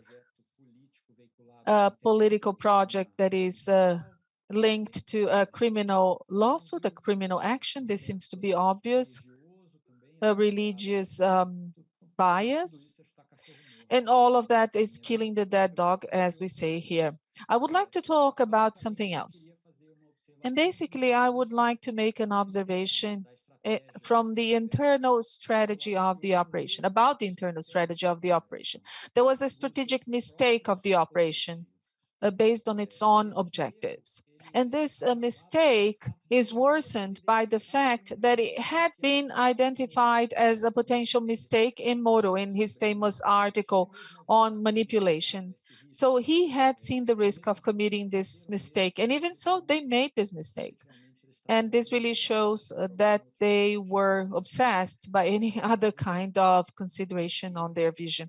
And this mistake is the deep association between controlling corruption and moralizing the society, or public moralizing, as if there was this public project to moralize society in which a car wash would set the example. It would be like an illustration or something that would serve to start reconstruction or something like that. And why is this a mistake? In my opinion, this is a mistake because of 4 or 5 reasons. The first of which is that, well, handling what was disclosed at Kawash as an example of our intrinsic and moral corruption in our society really dilutes the responsibilities for the acts they had been identifying. It seems that we are all responsible for those facts and not the persons who are accused by such facts. So by diluting the responsibility, we project the responsibility on more people in the society as a whole. And somehow, it even reduces the seriousness of the problem that is specifically described in such facts. Because if the facts are just an example of the overall corruption in society, they're doing what everybody does. So you somehow dilute the liability and you dilute the seriousness of the problem. That's one. Number 2, you do not highlight the specific features of that corruption that I call corruption number 2. I don't want to call it major structural corruption. It's number 2 corruption, okay? So you hide the characteristic features of that kind of corruption. And if I have time, I'm going to talk about this. Deep down, it's a corruption that's just an operation of an oligarchic system that uses corruption as an instrument. So if you could conclude in 3 minutes, okay? 3 minutes then. So it's impossible. So it will be an interruption. Just like a tease, I'll have to interrupt that. So it hides its characteristic traces. It impoverishes the public debate. So we are discussing who's good, who's bad. So impoverishes the public debate of institutional reform and has an opposite effect than what was intended that Fabiano mentioned, which is essential. And it's in the discourse that we hear from Moro. It exhausts people. At some point, people do not identify with that speech anymore and to go against it. So even for the specific goal of the prosecutor's office, it was simply wrong. So in 1 minute, where they have gone, where they have done good things. And then I have a different position here. It pointed out clearly the different types of corruption if we read the facts and not if we are concerned with the strategy that they adopted to package these facts. So these facts were of a absolute corporate corruption that was absolutely different than the other types of corruption. So for the executives that were affected by Lava Jato, corruption was not a cost. They did not feel bad to pay bribery. Corruption was an investment. They felt bad when the politicians did not accept the bribery. So what was at stake was not acts of bribery that were isolated, but a regime of organization of self-political perpetuation of political economic elites. That's what it was all about. Can we deal with that under the criminal law only? No, I think it's difficult, as Faro said. So the instrument was not congruent, but this was the phenomenon. And the other success, I'm going to list these three positive points, let's say. In fact, the involved companies for several reasons, not because they became the good guys, but because they became subject to consequences. They transformed programs of integrity that were just on the paper to programs that became more realistic today. I think we are closer to the facts. I think that there was a positive impact on companies, on the corporate market in general. The third advantage is international coordination, that it happened in spite of all problems. Brazil is respected today for the work of these prosecutors. I think that up to a certain point, they disconsidered Brazil.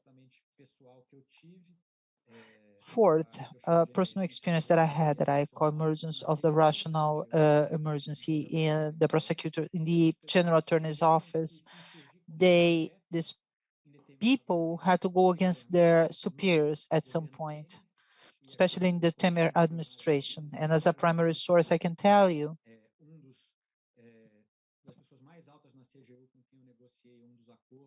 this is one of the agreements that I negotiated. They say that the report of that procedure was written in a way that if the superior instance of this civil servants did not accept the report, they would be subject to be prosecuted. This is a hierarchical inversion.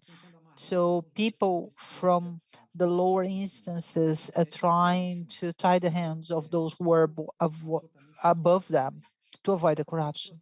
And finally, this whole process, in spite of all the mistakes that I mentioned, it has inspired a generation of attorneys to understand that the role of the attorneys is not to lie on behalf of their clients, to corrupt justices, to defend their clients under the justification of carrying out wonderful actions, as we saw in the dictatorship, to defend executives, as this was the same situation, and everything would be worth it, including to corrupt judges. And there's a generation of attorneys, in which I am included, was inspired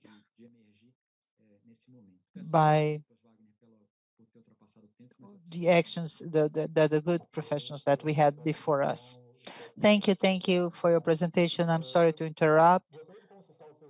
I want to ask people from the Institute of Advanced Studies, we are 10 or 15 minutes behind in terms of the original agenda.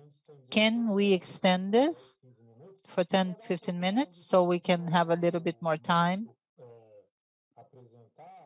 for Matthew to present and also for the panelists to give them at least 2 minutes? So Sergio said it is all right. So if you're not very hungry, we can close at 1:15, 15 minutes later.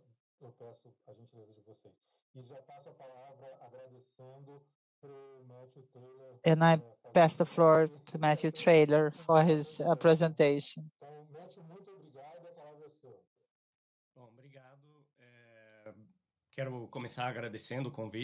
So I want to start by thanking you. It's wonderful to see this kind of project. Reaching the world, like, and all very interesting reflections. So I just wanted to listen to you for the rest of the time because there's a lot to learn. But I have the ungrateful role of trying to summarize and to raise points related to the different presentations that were made. In the order of the presentations, some of my comments would apply to all speakers. So please feel free to address each one of my comments.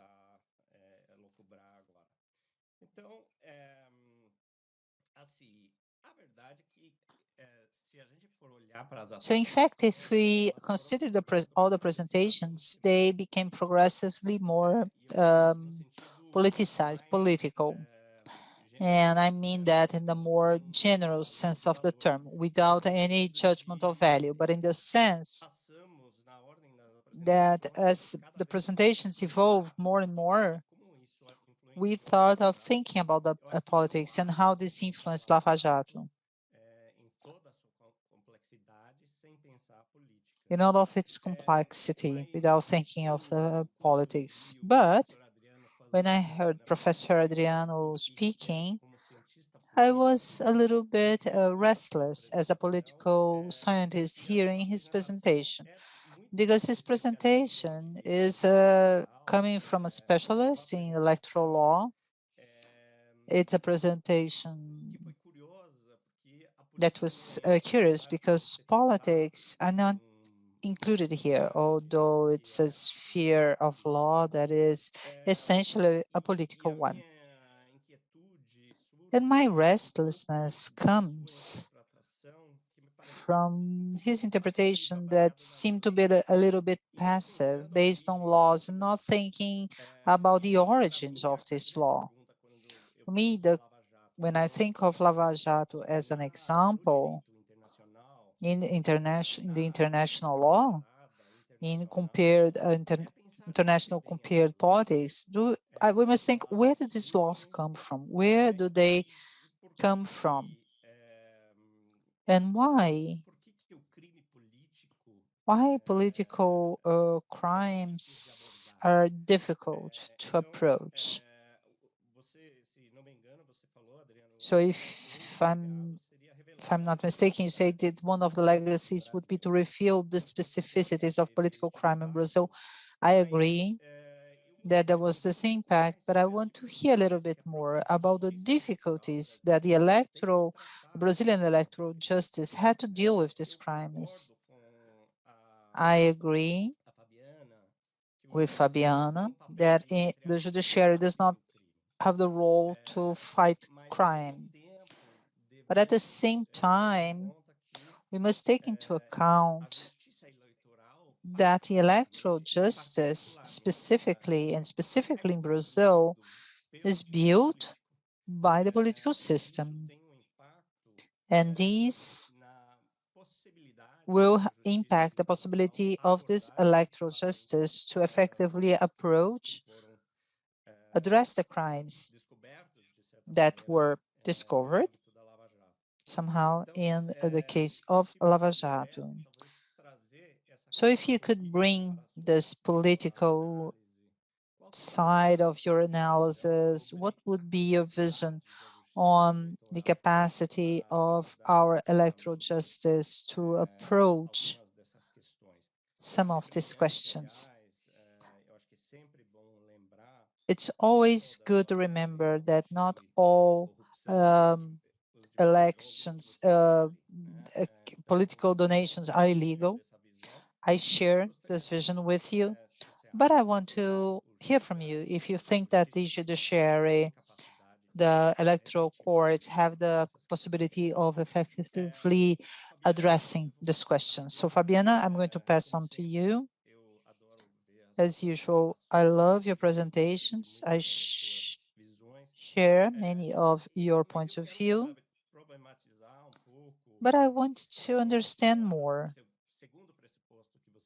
about the second assumption that you presented, that corruption control should not be centered in the criminal law. It's not necessarily that I disagree, but I think it's worth talking more about it. What would be the alternative? So when we look at Lava Jato, for me, one of the discoveries of Lava Jato, or one of the lessons for the study of corruption in the international perspective is when corruption is fought by the judiciary. This creates a reaction that sometimes worsens the situation, and sometimes it gets worse than it was before. So Professor Luciano da Roça is going to present tomorrow some of our papers.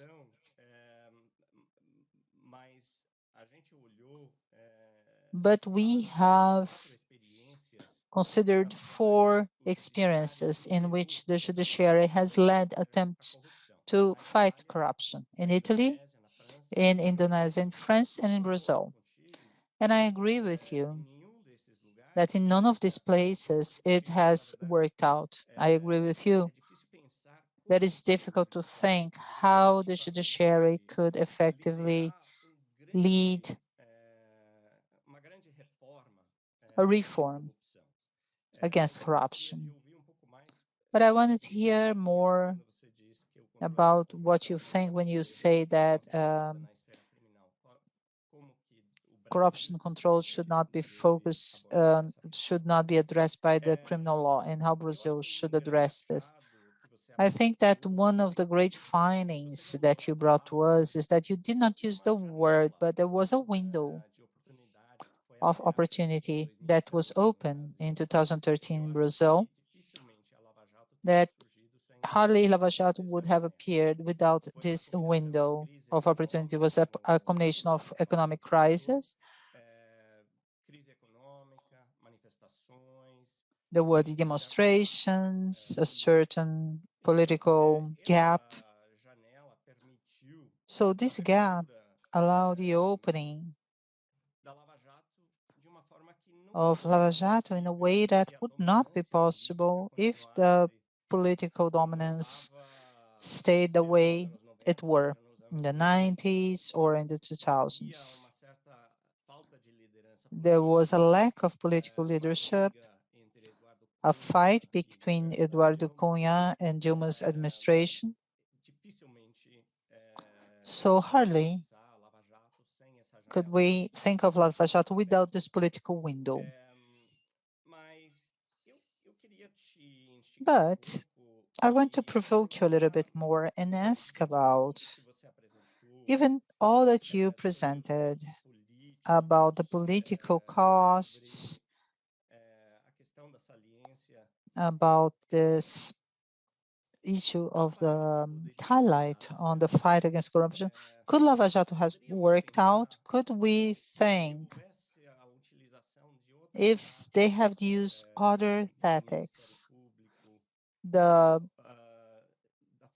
prosecutor's office, or the task force, or Moro himself, and the other first instance judges that were involved. Could it be possible to have an operation starting from the first instance to start to reveal and effectively solve partly the problems of corruption? Because I get a little bit concerned with everything that you mentioned, Fabiana. The ministocracy that they have in our Supreme Court, so the ruling of the ministers. The problem is that our Supreme Court is very much involved in in politics in Brasilia. Sometimes I have a doubt if first instance courts that would not have the problems that we have seen in Lava Jato, if they could have been more successful. So, Professor Fabio, I think that you made a wonderful contribution of calling our attention to politics, both the politics that we have seen in Lava Jato, but also, without mentioning it directly, calling our attention to the fact that politics are still very important in the current interpretation of the car wash operation. And that's where I have my doubts about your presentation, because it's a fight in political discussion. But what level of objectiveness can we have here? We are trying to interpret Lava Jato from a point of view that it's also includes the political campaign in 2022. And you call the attention to several of the important political questions of car washing itself, from 2014 up to 21. But our interpretation on car wash today still has the same problem of not being able to escape from politics. You used a sentence, maybe that I cannot replicate it perfectly, but the political system has given up to the judiciary branch in the beginning of car wash. And I think you're absolutely right, but there was also a reaction, what Lucian and myself would call backlash. There was a backlash against Lava Jato. I would say starting 2017, I think that Fabiana has shown some of the reactions of the judiciary, but there was also a reaction from the political system, both a correct reaction against the abuses of Lava Jato, of car wash, but also as a reaction that I see as less correct. It's a reaction of trying to control the federal police, the attorney's office, the accounts court, but also trying to reverse some of the laws, which are very important in fighting corruption in Brazil. So what comes to me is the law of administrative wrongdoing that was substantially reformed as part of this reaction. So the question that I have by hearing you, first, to think, you argue that the academy could be more critical. How can we become more critical and at the same time try to protect our objectiveness? Second, I think that in this political juridical tangling that is Lava Jato, we need to think who was benefited after the reaction, after the backlash. Your presentation called the attention to the injustices we've done to Lula as a candidate. But I think it's worth remembering, and then here I want to add to what Professor Caio said, other political forces that were also aimed at Lava Jato, but also participated in the reactions, was the central political front, the Centrão in Brazil. In the book, and Luciano and myself, we point out to Eduardo Cunha somehow. It's not a beloved person. Among political scientists, he represents the problems of the central political front. He was treated unfairly by Lava Jato, and it's good to remember that. So the injustices, they don't have a political party, but at the same time, the backlash, the reaction against Lava Jato somehow benefited these political parties of the central political group, the Centrão. So I think I'm going to stop now, and then I will hear Professor Caio's remarks. Well, about his remarks. First off, your position as a primary source. I think I would like to hear more about the impact on car wash. You mentioned, for example, that there was an actual improvement in the compliance programs in the corporations. And I wonder, before that, was there an impact of car wash within the business sector? I must agree with you. I didn't take note, but your sentence, oligarchic corruption, that's a fantastic sentence. I believe that the greatest legacy of a car wash was precisely disclosing, and many of you spoke about this similarly, but it really disclosed a pattern of corruption, a scheme of corruption that is truly Brazilian. I want to be careful because I'm a foreigner speaking about Brazil. I'm not saying that there is no corruption in other countries. I'm just saying that car wash really showed this dangerous combination between the coalition-based presidentialism, a campaign funding system, because this project focuses on that, and the state capitalism. So that's a kind of corruption. In English, we call it grand corruption. It's not the small corruption, as you drew the attention to. It's grand corruption, really instilled corruption. And it's a corruption that is made possible because of this dangerous combination that I have just listed here. And this requires a certain type of behavior. That is a behavior that is typical of a part of the Brazilian political system that sometimes is called the central parties, the central wing parties. And the professor explained much better than I could, for example, how this happens. But the features of the oligarchic corruption, well, they happen not only in the short term, they seek to establish long-term relationships. And these are relationships between a political system that self-preserves itself, and an economic system that also seeks to self-preserve the specific oligarchies. No wonder we saw car wash emerging from the oligarchic arena of the construction companies. And it has been going on since 1945 at least.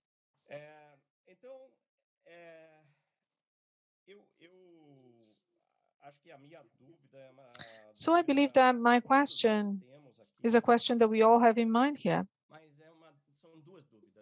There are two questions, actually, for Professor Caio. The first question is, your speech was concluded with a certain level of optimism. I think it's great to be optimistic, but I wondered how well-grounded this optimism is. Because the reaction to car wash was a quite strong reaction.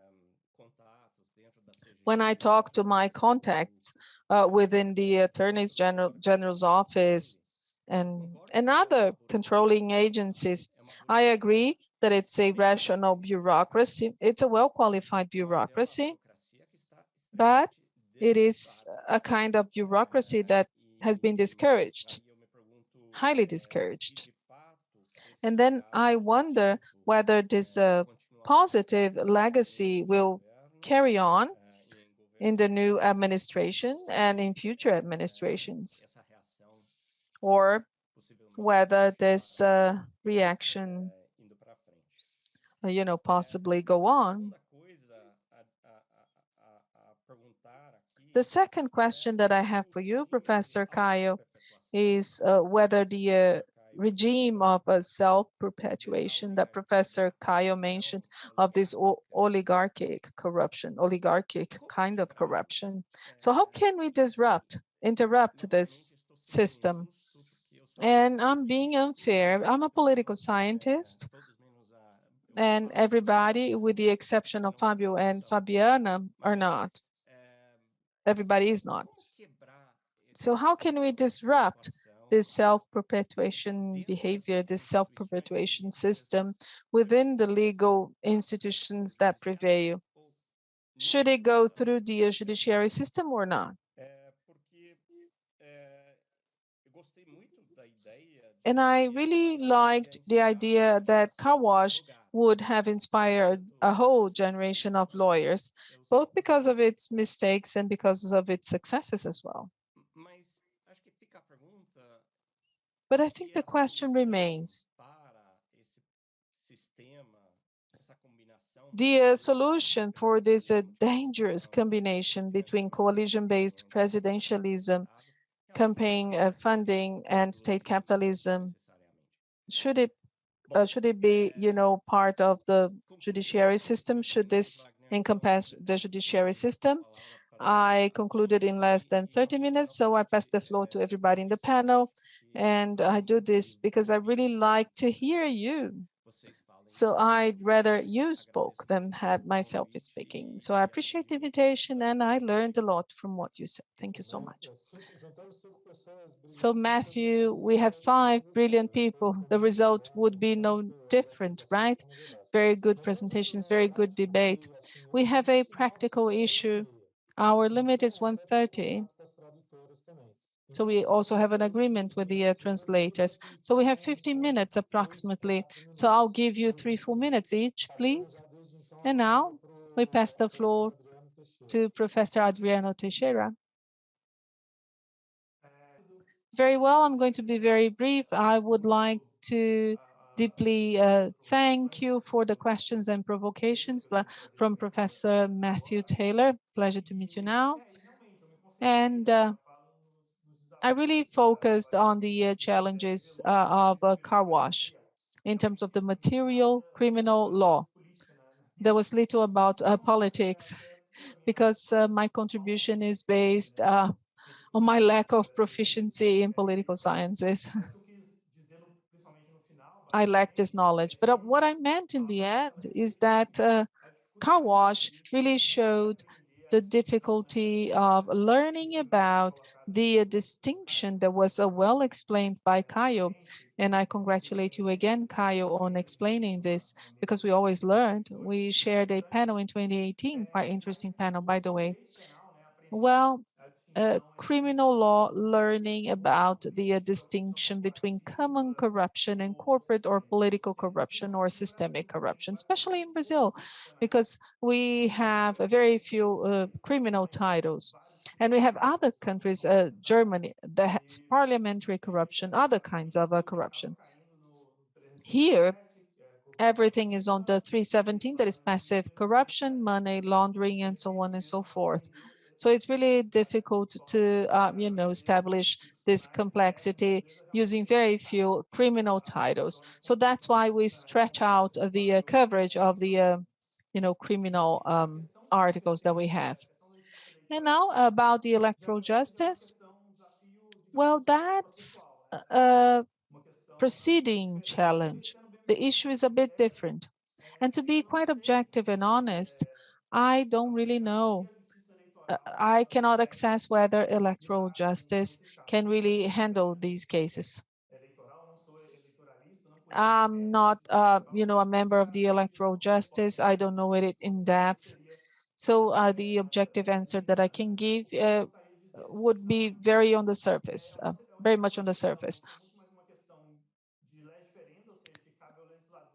This is up to the legislator. This is not up to the judiciary to reply. Well, it may be that the overall justice is not appropriate to answer to that, to respond to that. But we have the Article 4435. I'm not saying that it's wrong, because the decisions on competence and the criteria to respond are not efficiency-based criteria. So this should be weighed by the legislator and not by the judiciary system. That's what I had to say, and thank you so much. Thank you, Professor Adriano. And now I pass the floor to Fabiana. Thank you, Wagner. Thank you, Matthew, for the provocations and remarks. It's always nice to hear you speaking. And this normative assumption is something that is inflexible to me. It's very much important. Imprisonment, it's a philosophical perspective on how we have to live in society. Imprisonment is a proof of the civilization failure. So we should find other tools to solve conflicts. We have to try other tools. I cannot accept the idea of imprisonment, thinking about a centralized alternative, especially for corruption. But then you were asking, what's the alternative to imprisonment? And I'm not sure I can answer that. But the fact that we don't have an alternative that is very efficient to tackle this issue that seems to be structural in Brazil, it doesn't warrant using something that philosophically I think it's an absurd, and number two, it's not going to work. So it's a pragmatic thing. Although there is no alternative that is efficient, fighting against corruption will not, fulfill the objective in using a single tool because it can solve the issue. It's not. It's not solving. And you gave 4 examples that you will address in tomorrow's debate, examples in which it did not work in Brazil, and you gave other examples of suspicion, suspicion on control. That's also a backlash caused by car wash. The fact that I don't have a super efficient alternative saying, let's impose such and such measure, let's change such and such rule, it's not validated because the fighting against corruption cannot be centralized. It can worsen the scenario, right? And on the other hand, it's obvious that we have to control corruption. There must be controls. And I believe the controls can be more efficient in scenarios in which we have less corruption. Because then it's going to be so isolated, so we'll be able to convince, overall speaking. We'll be convincing. So in law, there is an assumption that criminal law has this assumption that it prevents, but it's based on nothing. Those who study law and the effects of criminal law. In political sciences, we do have some studies and they show exactly the opposite. Luciana da Cunha has this article along these lines, indicating that the effect seems to be less efficiency in terms of a punishment. But there must be a mechanism. We have to have, the society wants to have such mechanisms. In more severe cases, there is, pressure for people to be imprisoned, because the criminal law, the final result, the eventual result is, taking people to jail. And how much does society gain in sending people to jail? How much do we stand to gain? We don't want corruption to happen. That's what we want, right? The criminal law happens when issues have happened already, and we don't want to see corruption happening. But the criminal system comes to punish those who have corrupted. And there's something else that you were talking about, a legacy from car wash that we are not taking advantage of. It disclosed how the oligarchy works, this blend, the mix, that is politics and money and this connection, but we are not doing anything about this, trying to understand how this works and trying to devise ways of discouraging this kind of mechanism in the future. What kind of mini reforms could we introduce? There are very few people that can detail systematically what was the corruption, how it happened, and where do we have the weak institutional mechanisms that did not work and that should be adjusted. So criminal law, if it had a purpose, it should be this one. Since it discloses in depth, because it has to be done in depth, it could help us in being a tool to correct and perfect the institutions by means of incentives. And I agree with you when you talk about the window of opportunity. Car wash, well, in order to have car wash happening, it has to be based on a scenario. There is a window of opportunity that had so many elements. The PT, Labor Party, internal affairs, the Dilma, the president, how she dealt with the party and the coalition. And I don't think it would have worked out if they had done it right, and I quote and unquote. So if they had used other tactics, well, would it have reached the results that it did? I don't think so. But was it good? Was it right? Were the results positive?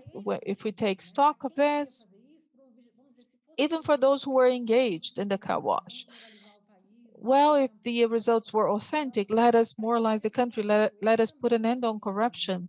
They did not fulfill this goal, right? So if they had not adopted such strategies, car wash would not have happened. So we could not repeat an operation like car wash. There are exceptional ways they've used. And they took advantage of the favorable context. But I'll always question this. Taking stock of the operation, is it worth to invest in such operations? So I don't know if I answered all of your questions. Thank you. Excellent, Fabiana. And now I pass the floor to Professor Desai Silva. So thank you, Wagner. So quite briefly, I would like to thank a professor for the remarks, and I'll briefly answer the questions that he asked me. Well, undoubtedly, the interpretation of the car wash operation happens in a political context that has been postponed. And I read an article this year saying that the elections in 2022 would be a re-edition of the 2018 elections. The three major players that were there will be here: Lula, Bolsonaro, and Sergio Moro. And this really sharpens the issues when we try to analyze more objectively the operation. I think that we should have a collective solution. I believe that collectively it's important to have a plurality of voices. In the seminar here, for example, this really helps to promote the idea. People with different standpoints, different theoretical assumptions, different research areas, we have to mobilize all of that to try and understand. But individually, my guiding north is precisely what I call the epistemological suspicion on the justice system, the judiciary system. This is what we didn't have way in the past. And it's understandable because it's been decades. We have been expanding globally. My PhD thesis was on public lawyers. So we really like to invest what we have in the judiciary system agents as transformers of the reality. But increasingly so, we have to pay attention to the risks. The risks have to be accounted for. In the United States, for example, there is this colonization of the judiciary system by the right wing. There's a whole set of studies showing that, not only in the universities, but also in the courts, reaching out to the Supreme Court. So that's about this. It's about being suspicious. It's an attitude of suspicion that had to be more exercised. As Professor Caio said, given the fact that car wash became a dead dog, perhaps now we do not realize how this is important. And about your second question, as Fabiana said, so how can we handle the empowerment of the central wing after the car wash operation? This results from the lack of capacity of the political system to take the driving seat and promote the required reforms, reforms that cannot be made through criminal law. And what I believe should have happened, speaking as a prescriptive narrative, PT, PSDB, the political parties that were building a new republic, they should have talked between themselves, reached the conclusion that they were part of a problematic system and they should have led this transformation process to improve the system. The Workers' Party became a target. PSDB watched it from far away until it became a target again. So what remains is the main political force, which is the center political front, which became a target as well. It was the main party involved in the Petrobras corruption belonged to the central front, but it was able to survive, and today they are harvesting the fruits of it. Thank you again.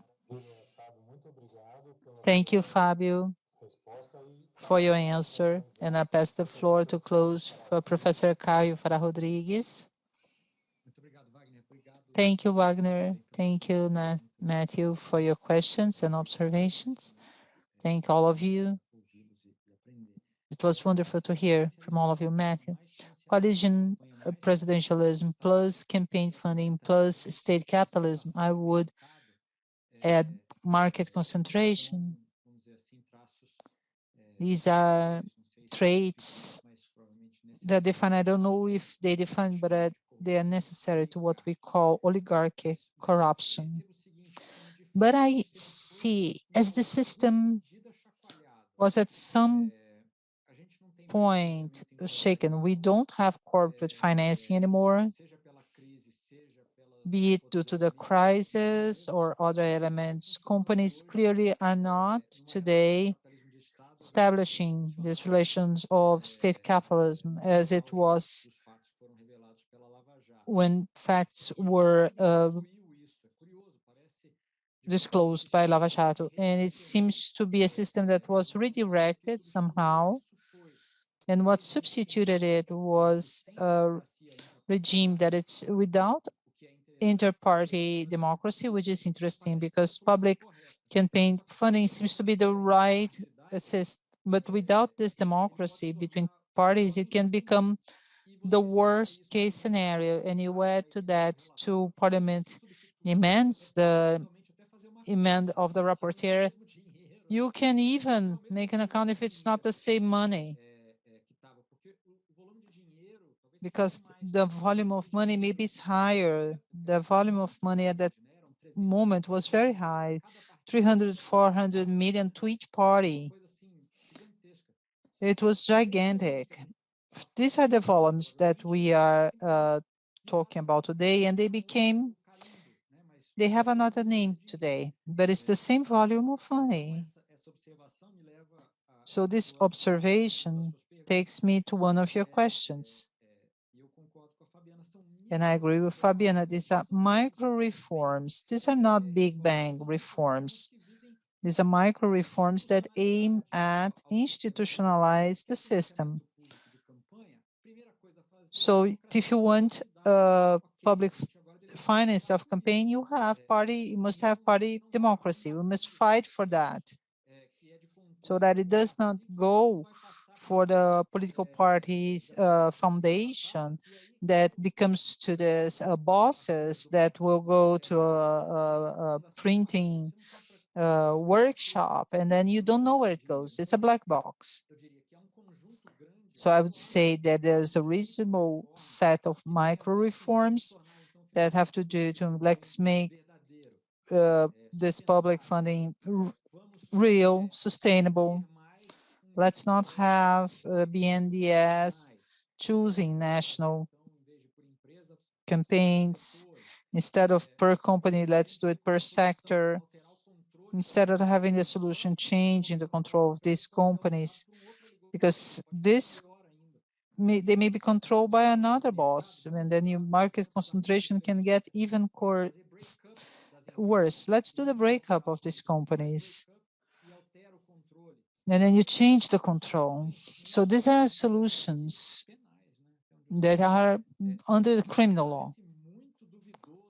I think it's doubtful if we continue to bet on criminal law to solve that. However, it's difficult not to imagine that some of those crimes that were proved and evidenced several times at some point would generate a sanction that would be the highest sanction, be it imprisonment or other, because it seems a crime against the nation. It was not a crime, oh, I'm going to corrupt them and I'm going to own part of the state. It's not that. This relational agreement between the political party cartel and the company's cartel that is called relational agreement. This relational agreement, contract, it's to capture the destination of the Republic. All the most important collective decisions were taken by this relational contract. Those who were outside suffered the impact, which was the population in general. So it seems to be a wrongdoing for me that deserves to be individualized, evidenced, but with sanctions addressed in the ordinance. So I would not exclude criminal law. I just think that it does get even close to solving the problem. Thank you, Professor Caio. And with that, I want to thank you all again, to the 5 participants, the speakers. Thank you very much. This roundtable was I invite you all to return tomorrow at 9, because we are going to have another morning of presentations and very interesting debates. And I repeat the invitation that was made in written for all the speakers to present a text with a summary of your presentations, because we have a upcoming publication with the results of this project publication, for which you are being invited to contribute with a chapter. So thank you very much. Also, the Institute of Advanced Studies, thank you. See you all tomorrow.